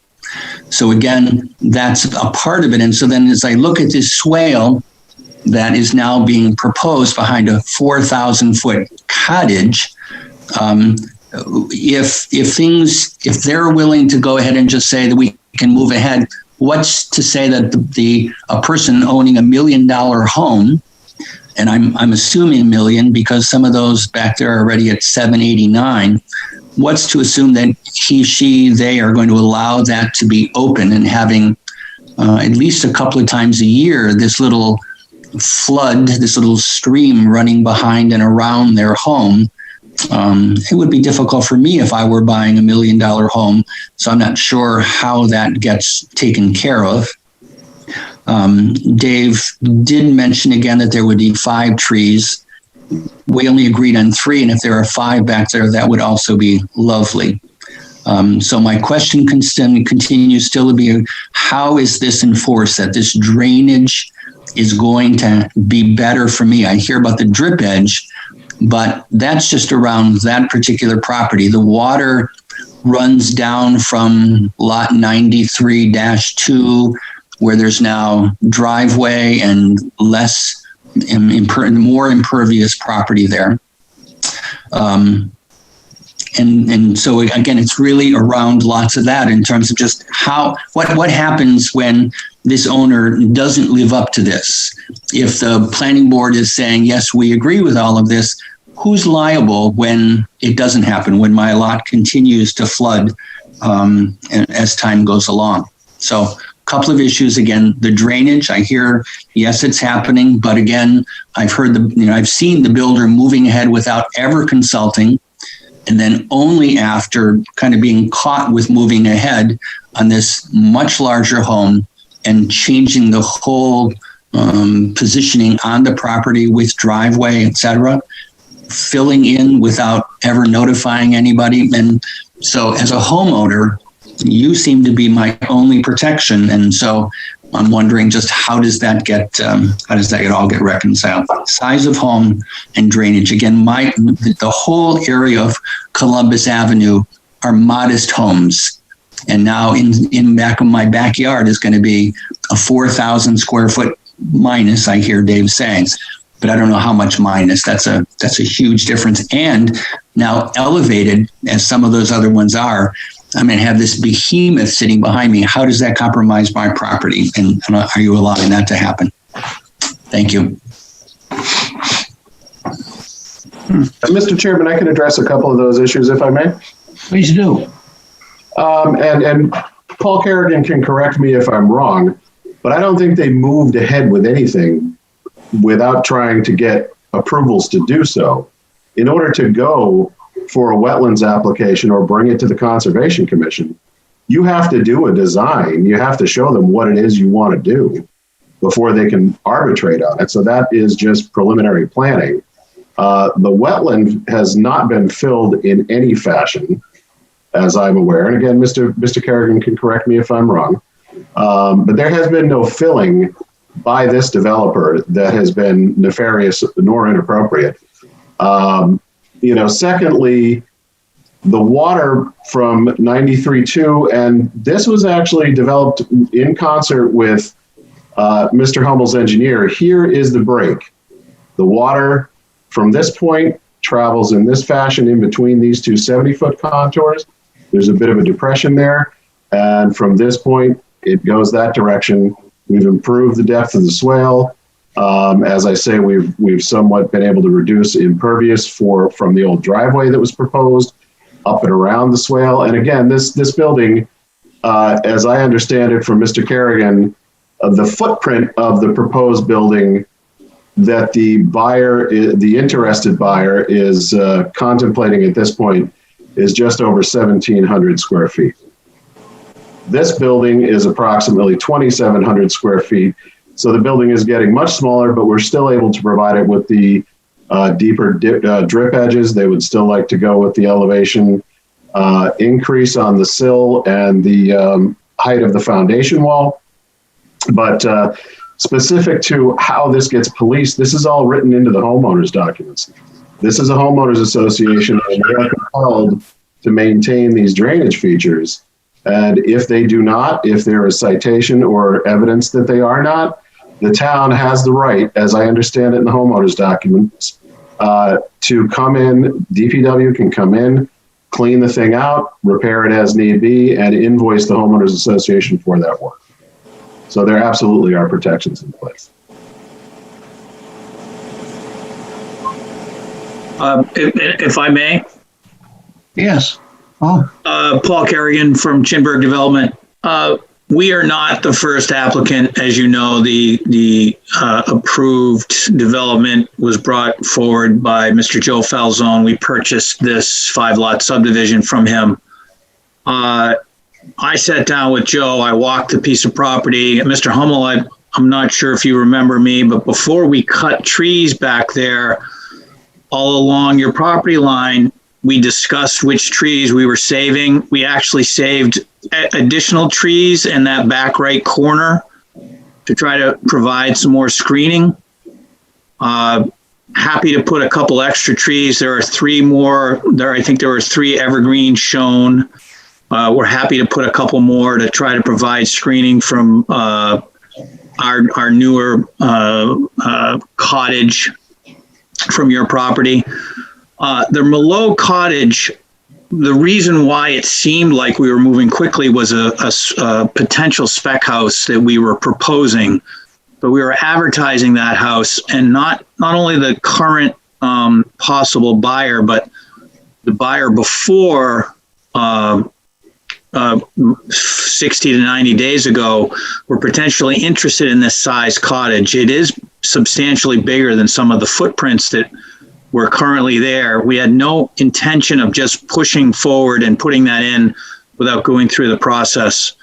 And you are right in that Dave Sharples does have your best interest in mind. He actually called us.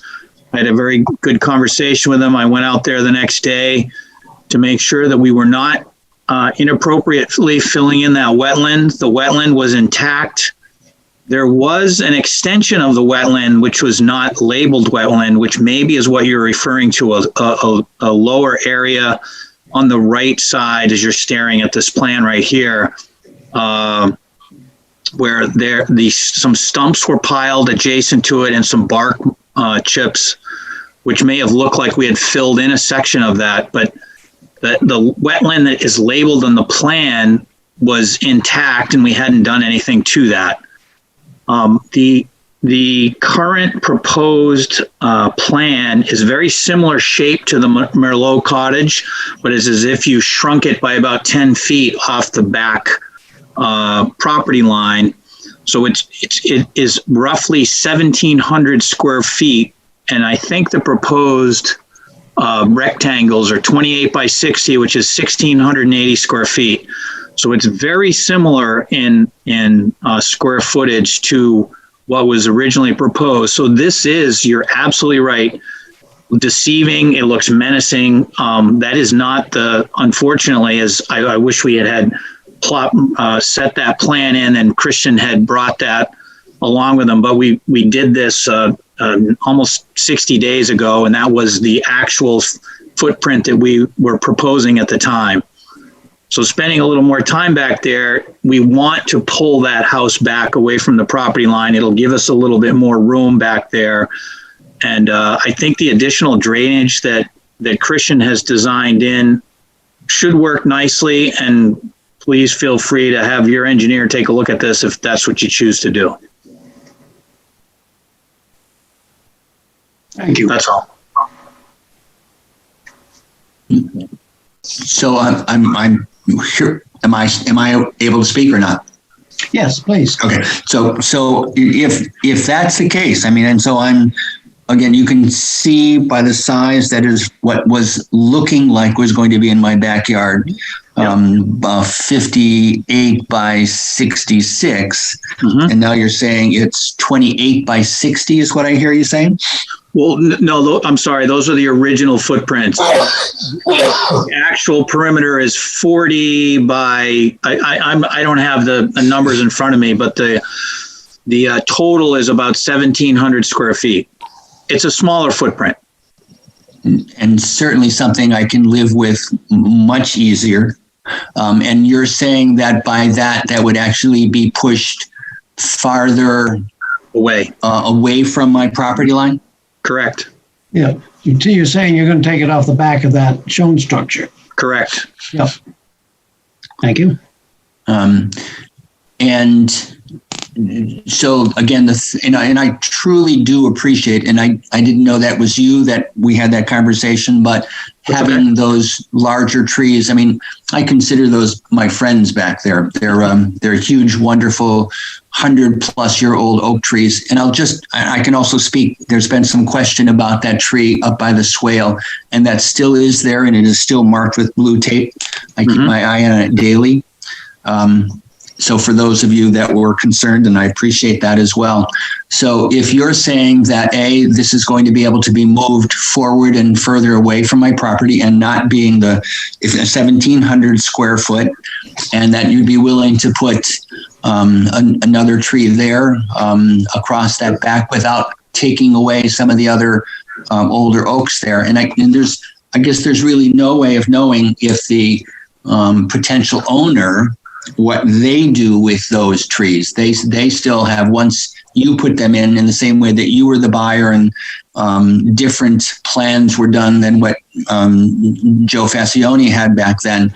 So what happens when they come in? Do they have the right just to take those trees down willy-nilly if they choose to? Or I guess you have no understanding of what they might do, but. Well, I don't, I'm not sure we can, I'm not sure how to manage that other than once we plant those. My assumption is we'll strategically plant them for your benefit as well as theirs. Yep. in screening the back deck, and or I think there's a screen porch. So it's really a mutually beneficial screening. Mm-hmm. I would certainly agree with you, and I would hope that they would see that in the same way that you're seeing it. So is there any way, Paul, that you and I could have a walk through and just talk about where the placement of those trees would be? Yeah, with you having some idea. Absolutely. I don't know if you remember, I indicated we'd be happy to do that, when the time came. Okay. I don't remember. I'm sorry. That's my memory lapse as well. So okay. It happens. It does happen. The aging process does lots of those things. So Dave, do you have any idea? So again, as I saw the original, when this was marked off with stakes and blue plastic tape, it showed about maybe 35, maybe 45 feet from the property line. Do you know how far that is more now? When you say that, you're saying the limits of disturbance? No, I'm saying from the end of the shared property line of, lost him. So the shared, that property line there. So my side of where those trees are. So how much farther away from my property line that would be moving? The structure? Yes. Well, this is news to me about the smaller footprint. I've been looking at this plan. Actually, I was asking Paul. I'm sorry, I didn't mean Dave. Oh, okay. You said Dave, so I thought. I know I did. I'm sorry. Okay. I'm happy to send you, a revised site plan, and we will end up sending a revised site plan into the town as well, of course. So when I have that, I can send that to you, Dan, if to give you a better sense of exactly where everything's going to be. Okay. And this, so with that swale that you're talking about, so over in that corner, just past where that tree is, there's been a rather deep hole, and I think they were dumping gravel. Is that meant to be some kind of a holding area, or any idea what that is about? Honestly, they may be starting the pipe, if that's what you mean, the drainage pipe, but I'm not sure exactly what they were doing over there. Okay.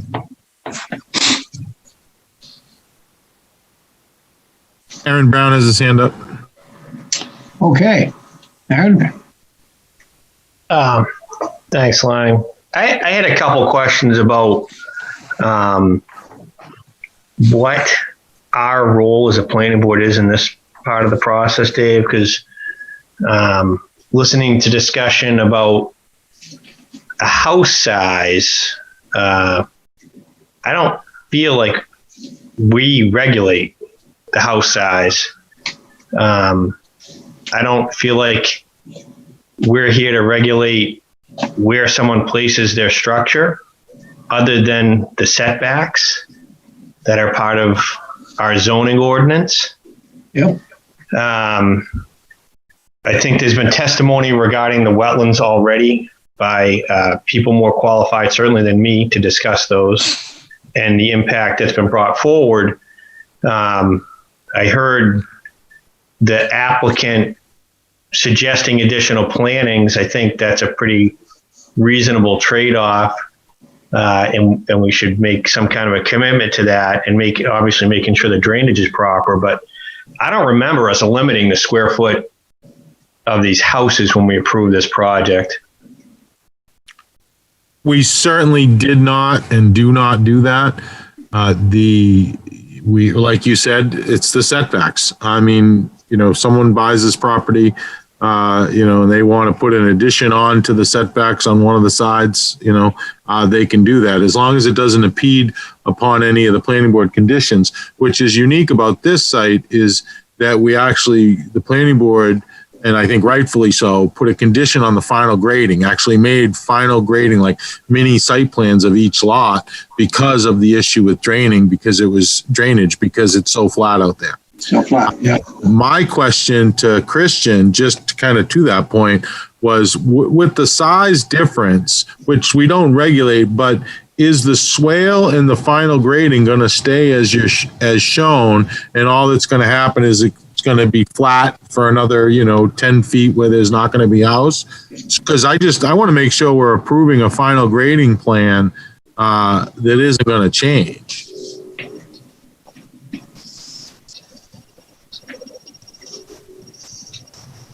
Yeah, Len, can I speak again? Oh, sorry. Yeah, well, I thought Christian was going to respond for a minute. Well, I just wanted something with that. I mean, we're on the agenda here and we're looking at a house plan that isn't even the house. Right. It's kind of crazy. Yeah. Yeah.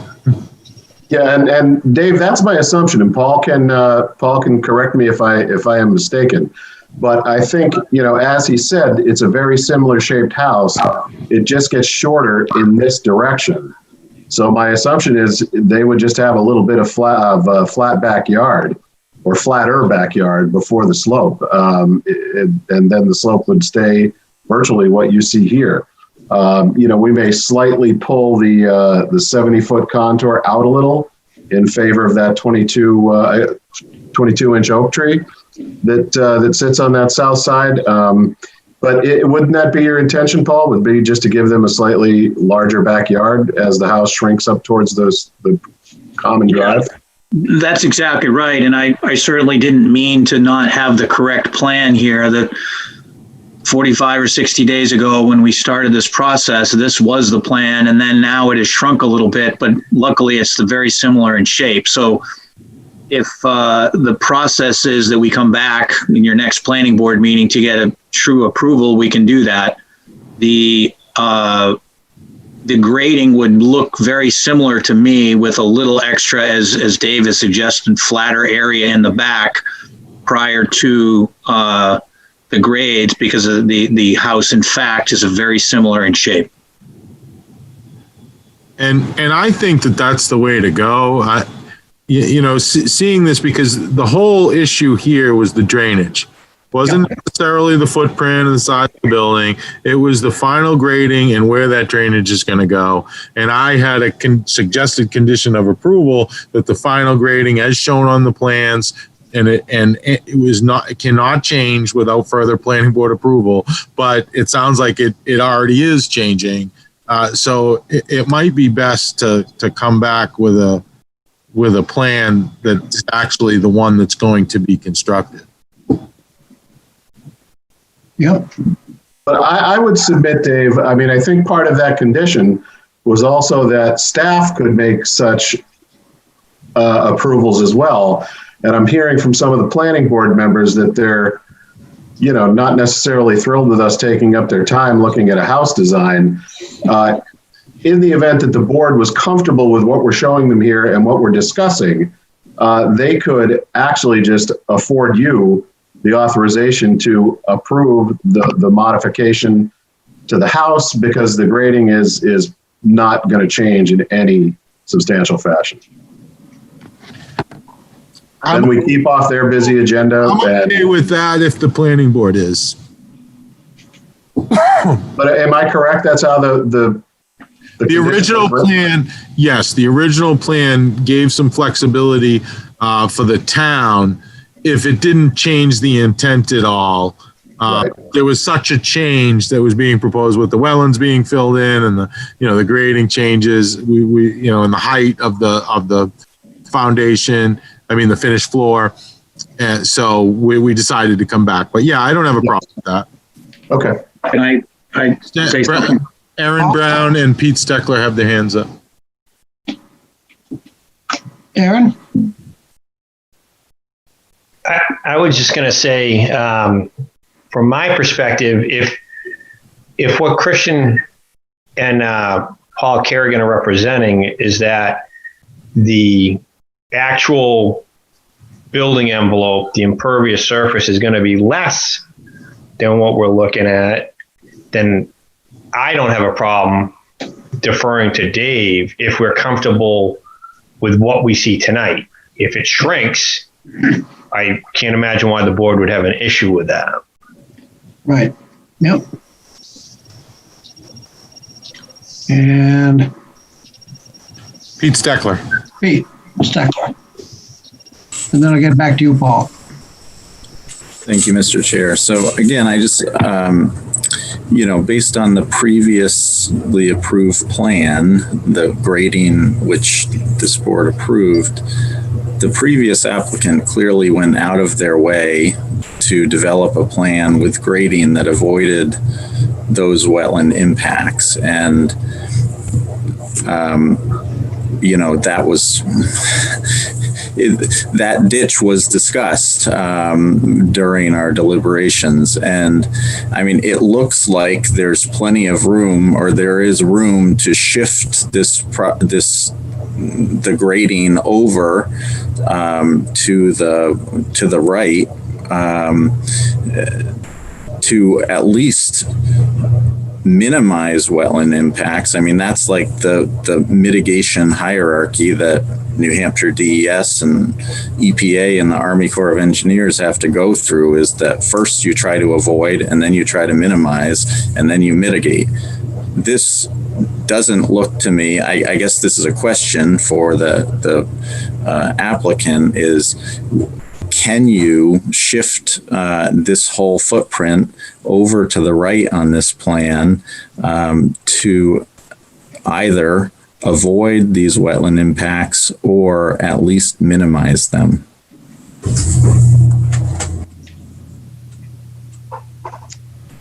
Okay, Paul, you had some comments I think you wanted to make. Well, I'll try to answer Pete's question first. I'm not against shifting it. What my concern is, we've had to pick a couple of the sill elevations up, and when you pick up the elevations, you're creating a little bit steeper slope. You can see the grade, the contour lines, which are going to still follow the house if you slide it from left to right. You may be able to pull the driveway and the garage out of that wetland, but I think your grade lines are still going to impact that wetland. There's concern about what's going to happen when a homeowner moves in, and what are they going to do to their yard. You're going to have this little strip of wetland in the front. And I know you folks went out and took the site walk, but now that we've cleared trees around it, it looks like just a fairly small swale with some small, vegetation in there. And I have to say that more than likely that gets filled in over time, because someone's going to want their front yard as a front lawn. So we were mindful of the backyard, and we tried to slide this house forward a little bit. There is some room to the right side, which we can get out of, the end of that wetland, but I still think the front yard area is going to impact more than 50% of it. So I think it's more of a grading question to Christian. What I was going to follow up, why I had my hand up though, was I'm offering to meet with Mr. Hummel about some screening. I'm going to send him the footprint of the actual unit. He can take a look at it. My assumption is he would certainly contact you if he thought there was an issue. You can contact Dave. He has, the direct line to Dave, and Dave has a direct line to me. So it's up to you folks if procedurally we are able to approve this plan with the assumption that it could get no greater. The house would get no greater, and it should be a smaller 1,700 square foot footprint with very similar outline to what you see here. Okay.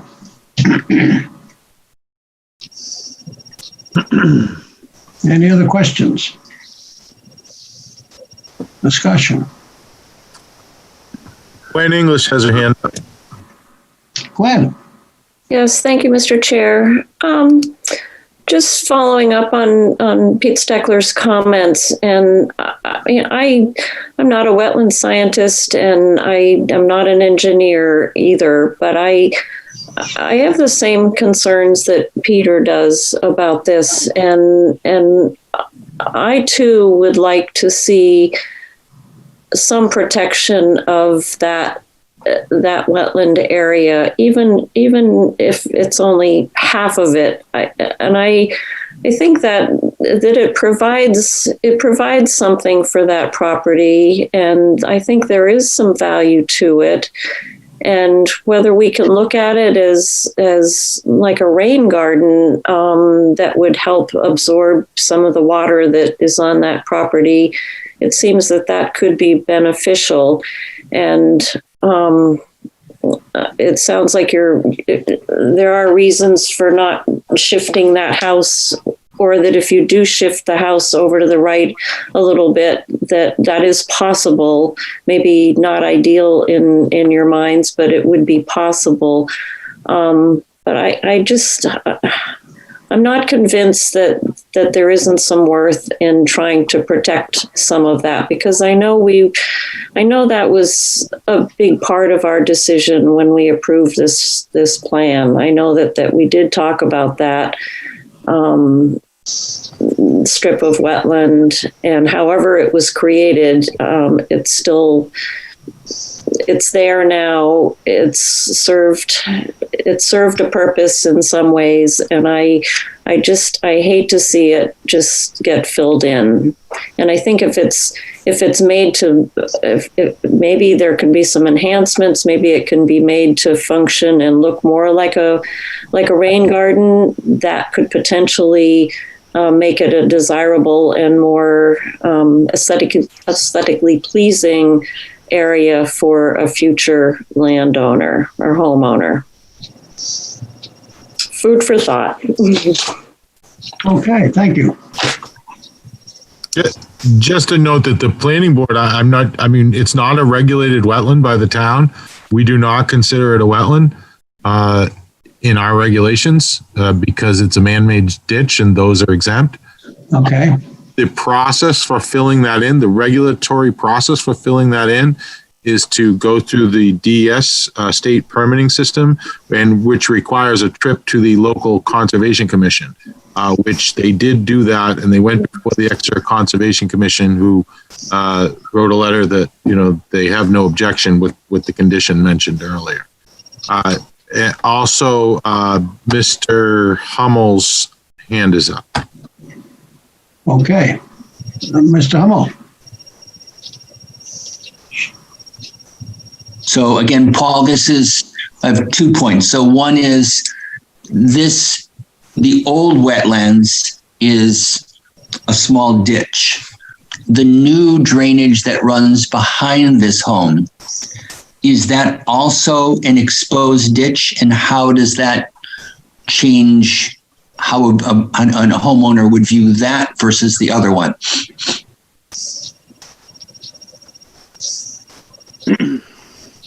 I can address that. It is an exposed ditch. It will be, shaped newly loamed and seeded. It will not have all kinds of weeds and potential invasives growing in it. I would say, Dan, that typically they're just going to mow it like they mow the rest of their property, unless it's too wet to do so. But that's really all the maintenance a conveyance ditch really requires. If it is maintained over time, it won't become all filled in and overgrown with weeds and invasives and things of that nature. I mean, really, I think that the ditch here that is contemplated for fill that is not jurisdictional under the town's regulations, that is really up to the Department of Environmental Services as to whether or not that will or will not be filled, is my understanding, because they're the ones that have jurisdiction over it. But essentially a ditch that once flowed down to Spruce Streets that over the course of decades has gotten backfilled. Essentially, you've created what DES used to call a bathtub and really just a mosquito farm. But this ditch will be brand new. It will be, growing grass. It will be mowed. It will convey stormwater, without a bunch of weeds growing in it. And, if it's mowed as part of the homeowner's lawn, it will be maintained that way. And I understand that, Christian, because of the runoff from that back property, I have two of those, and I mow them and keep them clean just so that they do drain. So again, Absolutely. My hope and concern is that that is built into the homeowners association and therefore has to stay there.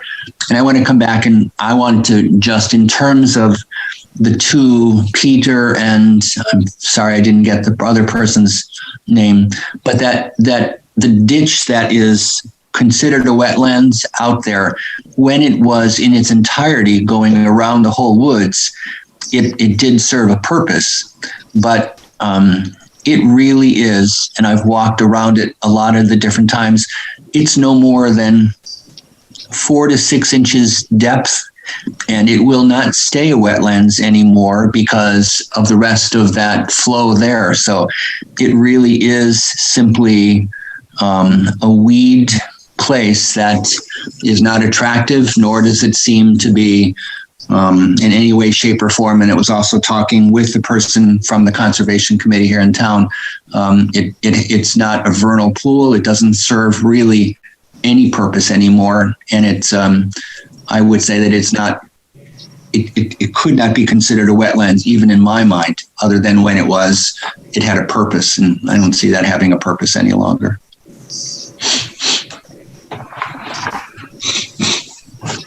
Okay. Just a little kind of a curiosity question. Is the board interested in approving this case tonight, or do we want that to be not redesigned, but redone based on the conversation tonight and come back at the next meeting, or how do we feel about that? Pete, Cameron, do you have any feeling about that? At this point, it seems to me that I think we need to understand more about the actual footprint of the property. I'm continuing to look at something which is on my screen, and I'm having a great deal of trouble resizing that mentally. Okay. To see what that will I hate to say look like. Yeah. Because we're not in, as Aaron mentioned earlier, we're not in the business of passing on houses. So that basically, it seems to me, I would like to see a picture. I like to see a drawing with the actual proposed 1,700 square foot footprint. Okay, thank you. How about you, Gwen?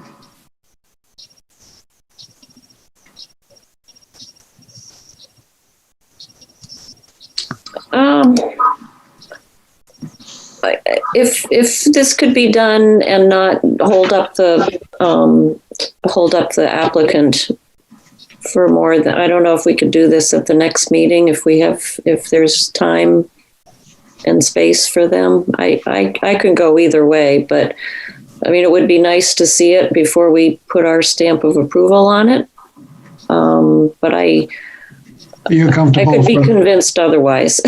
You're convinced, you're comfortable with us approving it and David, our town planner, putting his final stamp of approval on it, as Aaron has suggested. Yeah. Okay. Molly, any thoughts? I mean, so again, full disclosure, Dan is my neighbor. He is a wonderful neighbor. And I'm very glad for him and, would defer if he, I don't know that I want to get into this more than that. Okay, that's fine. Thank you. Didn't mean to put you on the spot. Jen. I feel like if this is the grading plan that the applicant is proposing and requesting us to approve, then we should approve or not approve it tonight. If the applicant's feeling like the grading plan is going to change with the footprint of the house, then it probably doesn't make sense to approve it tonight. Okay. And I guess a follow-up question to that is this applicant going to be back here 4 more times for the other 4 houses that are probably going to have different footprints? Like, because of that condition, every time the grading plan changes, and I'm just curious, are we going to be looking at this 4 more times, this subdivision? Okay, I don't think so, but I can answer that, Mr. Chairman, and I would highly doubt it. 2 of the other homes are actually under construction. 9-3 is under construction. And Paul, is it 4 you're building now or 1? I think it's number 1. There's 2 or 3 that are under construction there. Yeah. Yes. And also changes could be administratively approved under the amendment, the staff amendment process. Right. But this one could have been, but it was a little too extensive and a little too sensitive an area that got a lot of discussion at the planning board. So I wouldn't think, not saying it won't happen, but I would think most, if any changes could be administratively approved, it'd be rare to come back to the board. Okay, Aaron, what about your sense of the? I think that if this is the drainage plan and it's not likely to change, and the actual home to be built would be a smaller footprint than what we're looking at, I would think that the drainage situation would improve and would have been over-engineered. So we could be looking at an over-engineered design versus what they actually need. But what they show us is what should be put in. And I would say that the Conservation Commission has already weighed in on this, and as has Jen Mates, our town assistant engineer. So I don't know that we're gaining much by kicking this down the road, personally. Okay, thank you. John Gruder? Yeah, I'm undecided. As everyone speaks, they make good points, and I guess I'm not comfortable with it. And the highlighted area seems to be narrower in this revised plan than it was in the original one. And I don't know whether that's just, because I've been staring at my computer for 2.5 hours. So when you put the original plan up, that area looked bigger, that drainage swale. I can assure you that's an identical drainage swale. It probably had to do with the the scale I had the plan zoomed into. So that design is the same around all the structures. Okay, just I think he's talking about the wetland area itself. Yeah. Is that right, John? Oh yeah, not the stone around the edges. No, that the pink area, the red area, whatever color. And I assure you that hasn't changed one iota. That had to be a scaling issue with the zoom. Okay. But if it's going to change again, I wouldn't mind seeing that. Or I wouldn't mind giving David let him make that call. Yeah. Yep. To avoid having to prolong this. Okay, I sense there's a majority desire to go ahead and approve this. So let's try it. If somebody'd like to make a motion, I would be willing to hear it.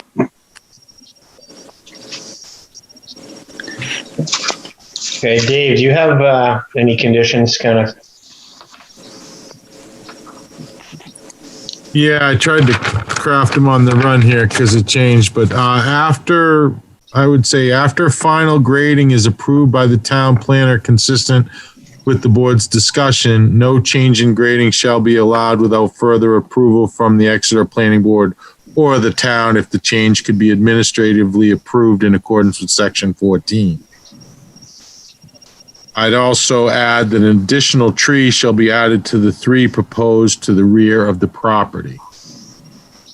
That was mentioned. Yeah. How many trees? One additional tree shall be added to the 3 proposed to the rear of the property. That's what I heard. I thought he was saying there would be one more. I think we should negotiate for more trees personally. And Dave, just a quick question. Is that needing to be depicted on the plan? Because it sounds to me like Mr. Kerrigan's going to meet with Mr. Hummel and they're going to kind of select the best location for that in the field. Yeah, I mean, I don't get too caught up in exact location of plantings as long as, the intent stays the same. I understand site constraints, but as long as the number, though, if you say you're going to plant 4, you plant 4. So that's all. I don't know what, if you're going to revise the small plan, you might put the 4 on there, but not specific to where they're going to be placed. Okay, that's fine. Okay. Mr. Chair. Yes, Jen. If I may interrupt, I would like to suggest one additional condition of approval, which is that the engineer place a note on their drawing regarding the existing 22-inch oak shall be protected and kept at, that whatever the language is of the condition should actually be written on the drawing next to that tree. And the reason being that I am concerned seeing the amount of grading happening within the critical root zone of that tree that it is unlikely that a contractor is going to protect it if it's not crystal clear that that is the desire. And I think it's an important tree in terms of all the trees on this site are important. And I realize, already 3 large oaks had to be cut down or have to be removed for this project. So it's important in terms of stormwater management. It's important to the aesthetic and character of the parcel. And my hope is that the applicant's contractor will retain it. Okay. I have no issue with that, Mr. Chairman. And as I said, I can pull that 70 contour back a little bit to get it out of that root zone.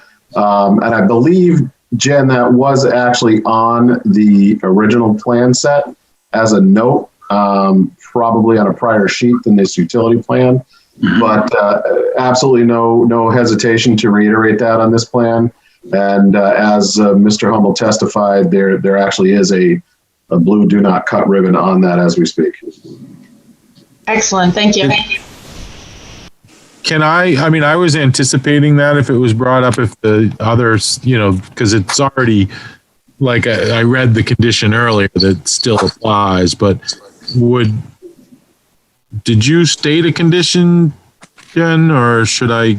My condition would just be that the record plans actually have a note on the drawing, existing tree to be protected, rather than it just being a condition of approval. Yep. Sounds good to me. And may I make so may I read a condition that you might? Yes, please do. A note on the plan shall state that the 22-inch oak tree located at the southern tip of the wetland shall be protected during construction.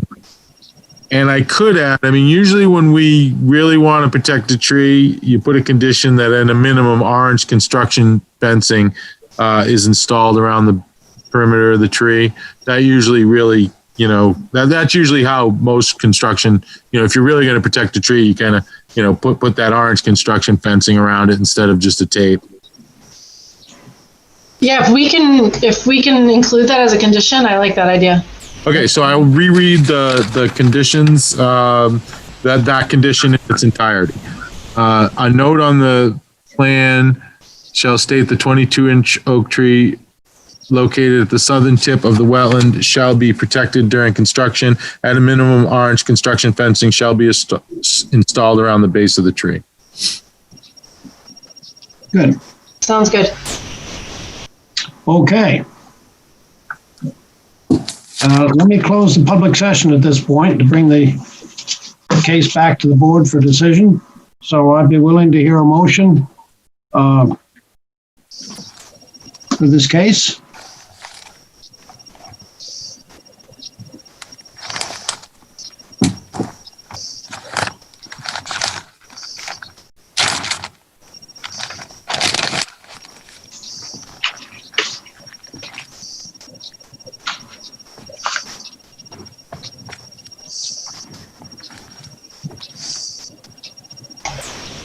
Dave, I had a question for you. Yeah.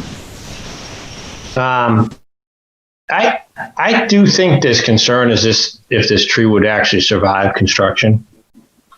And I'm wondering if it makes sense to request the applicant, instead of just doing one additional tree, maybe seriously like 2 or 3, try to protect this thing. But if, construction does stress it out, and it's not maintained by the new property owner, or there's a period of time where there's no one living there and actively maintaining things.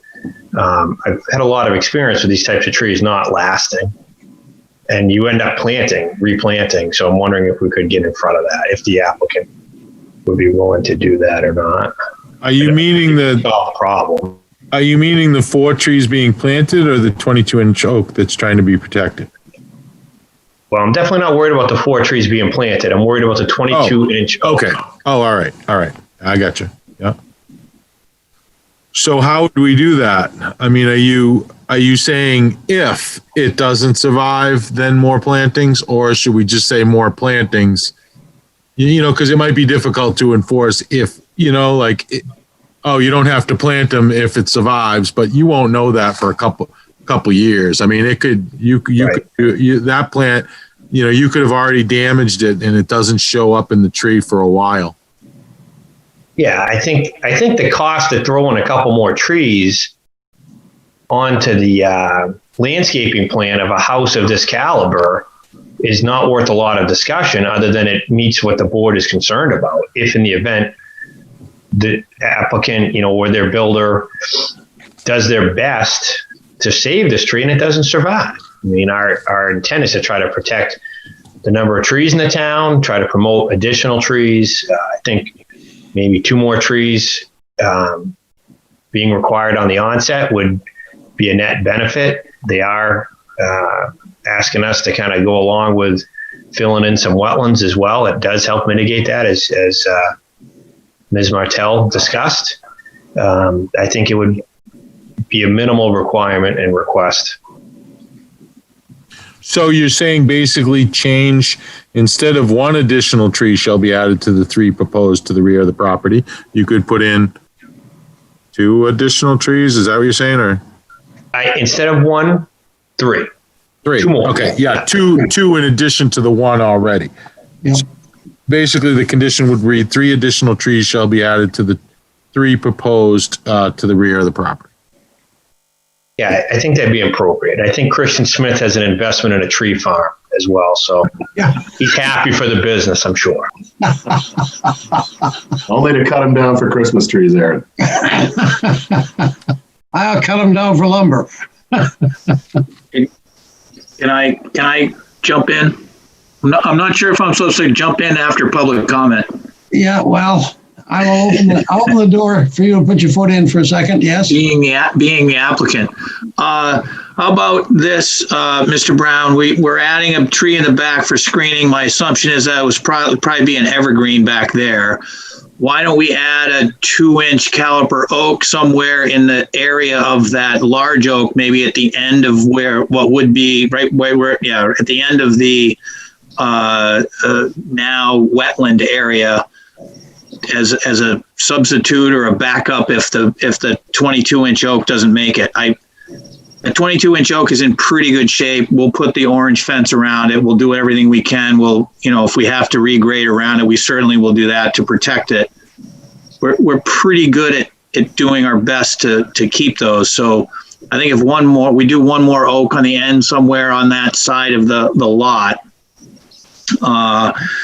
We're also going to take a look at the screening in back, and if we have to add something more back there, we will. But I would just as soon add the one in the back, one in the front, and leave it up to us a little bit if we need to add a little bit more, some more landscaping, if that's okay with you.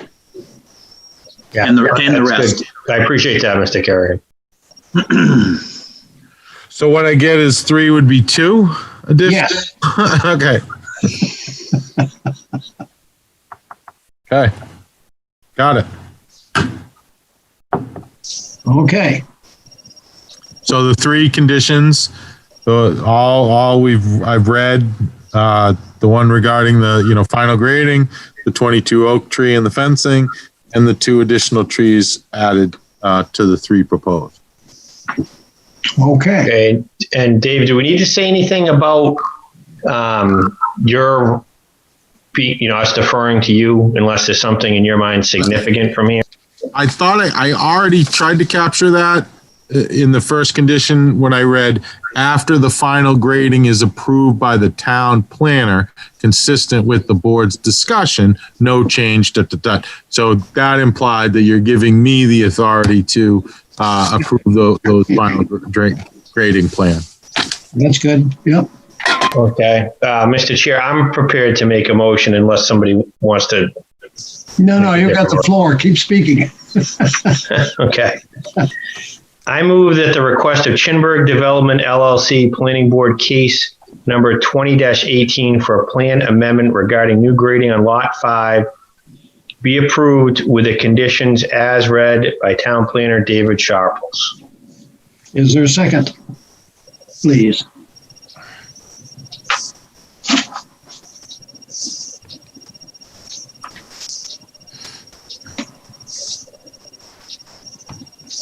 I'll second it. Thank you, John. Moved and seconded. Any further discussion? I don't think we're pretty well set. All right, I'll call the roll call here. How about Pete Cameron? I want to hold my vote, please. Okay. Gwen English?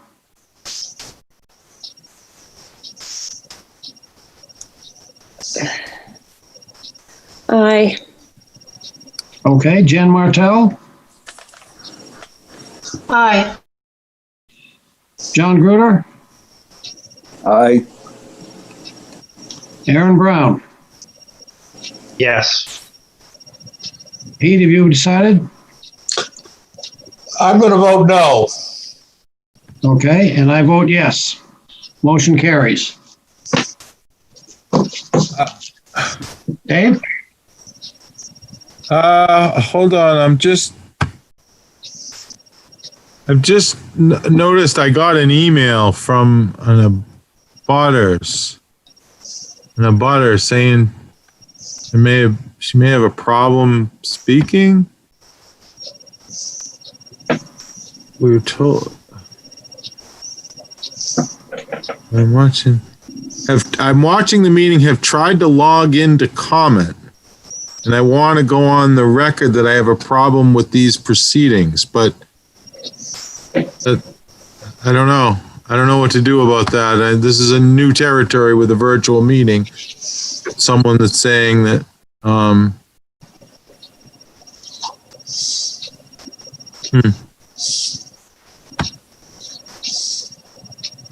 not sure. There's an abutter apparently. I don't know if she is an abutter or not. Definitely in the neighborhood. But she emailed me saying she tried to get on and is unable.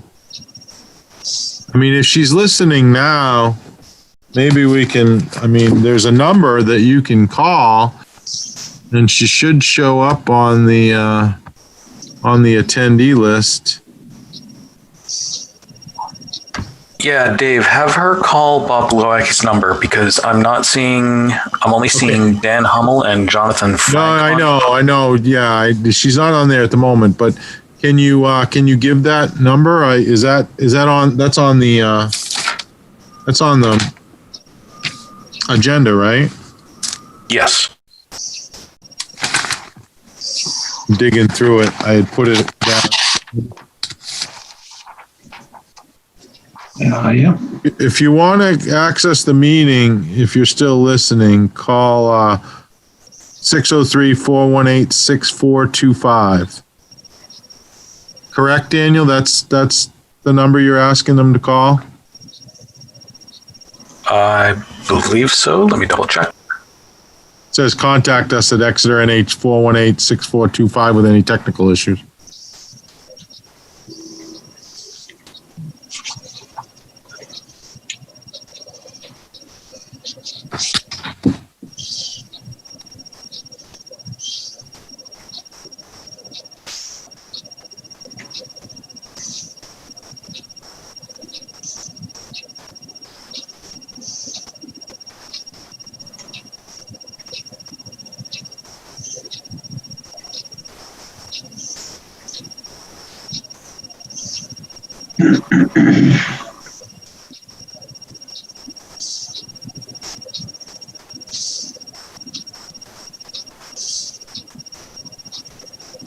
Yeah, I think that should be the number.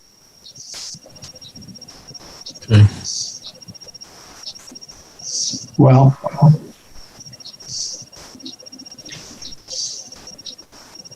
Yeah, that's the number that's listed on our agenda, the one that Dave read. yes. Do you want me to read her 2 emails into the record at least?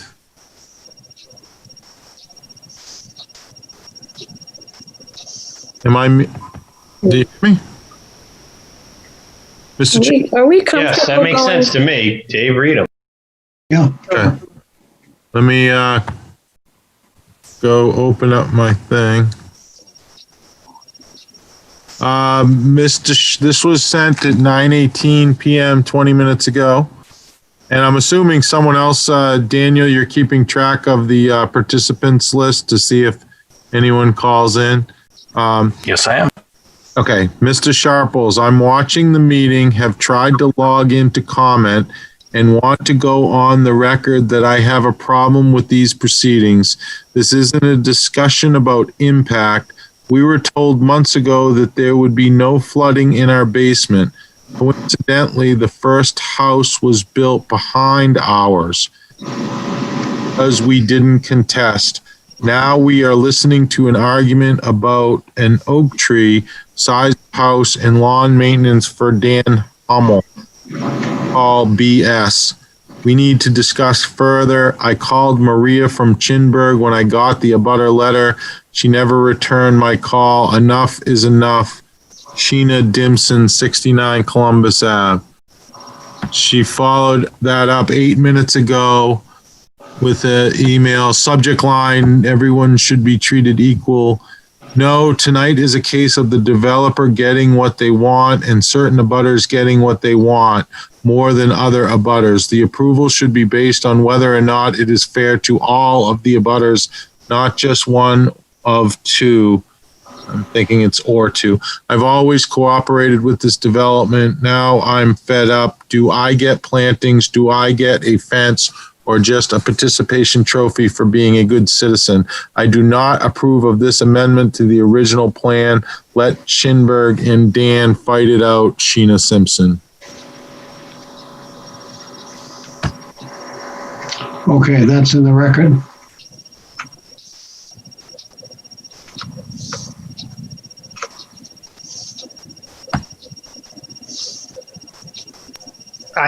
Dave, is there a way to check to see if she had any participation or emails or letters on the prior approval? It sounds like maybe she didn't, based on what she said in that email, that she just kind of stood by or something. Yeah, I don't have the full file here with me in my basement of that. I don't remember that, but I couldn't say. But I knew there was more attendees on. There's only 2 now. It started out with 8, and there was more than 2 left when we got to this proposal. So there was people there, but they're no longer. This is kind of uncharted territory with someone, not having an issue with getting on. Can I jump in? Yes, Paul. Dave, whoever is the support person or yourself, if you want to send me that abutter's contact information, I can reach out to them. Because Maria is part of my staff, our staff. So I'm not sure why she didn't get a return call, but I can certainly make that happen. Okay. I appreciate that. I think it's about the best we can do right now. Oh, hold on, Bob just sent me an email saying I could send her his cell phone number, but don't say it out loud on the phone, on the TV.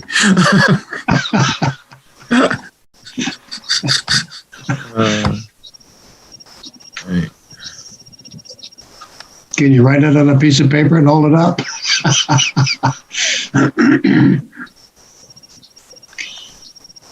Okay, I think that's probably okay. My suggestion was the best way to deal that, and so we did take the vote, and it was in favor of the applicant, their request. So I would say that we've completed our work on this case for this evening. Did you, sorry, I was caught up with reading that email when you, That's all right. Did you make a motion and make the approval? Yes, we did. Yes, we did. The vote was 6 people, 5 yeas and 1 nay. Okay. I suspect that Dan got that down in the notes. All right. So because of this technicality, might we be required to reopen this in the future? We don't know. No, I mean, it's new territory. I will contact this lady. I'll figure it out and work on it and see what needs to be done. I mean, there's always 30 days for reconsideration, but let me deal with it. The planning board has that option. We meet again in 2 weeks from tonight. So let me figure it out and I'll get back to you. Okay. Good. Lang, Yes. didn't we just hear additional testimony on this case though already? Isn't reading those emails like hearing additional testimony? Well, it is. It is, but I'm not exactly sure that's exactly what she wanted to, relay if she got on with the board. I don't know. Let me research it and I'll get back. I'll get back to you. There's not much we can do at this point. I mean, stay tuned. Yeah. Yeah. Yeah. Okay. We'll get good ratings in a couple of weeks.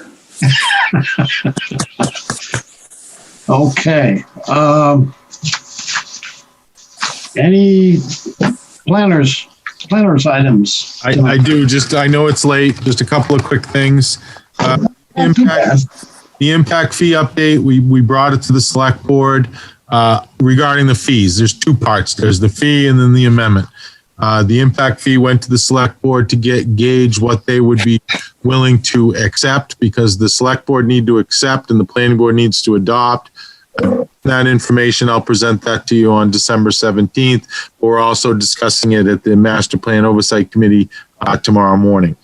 Also, I'm sure we mentioned it, VHB is part of it kind of cropped up through the TIF and part of the Gateway project that we hired VHB to do a corridor study of Epping Road to look at the build out and what is needed along that corridor to accommodate the traffic of, potential build out scenarios.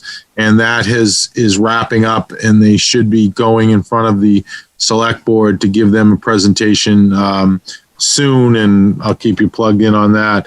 And also happy to report that we received 2 responses from the solar RFP to go put a solar array development on the closed capped landfill off a crossroad, and promising our responses to the proposal, and we'll be interviewing them next week. There is, if it does go through, there's a couple of different ways you can go. If it's not solely a municipally owned and operated project, it will be before the board. It will come before the board for site plan, but not sure, how that's going to, how that's going to be structured. So I want to give you that good. That's all, Mr. Chairman. Okay. I think that's it. Is there a motion to make, Aaron?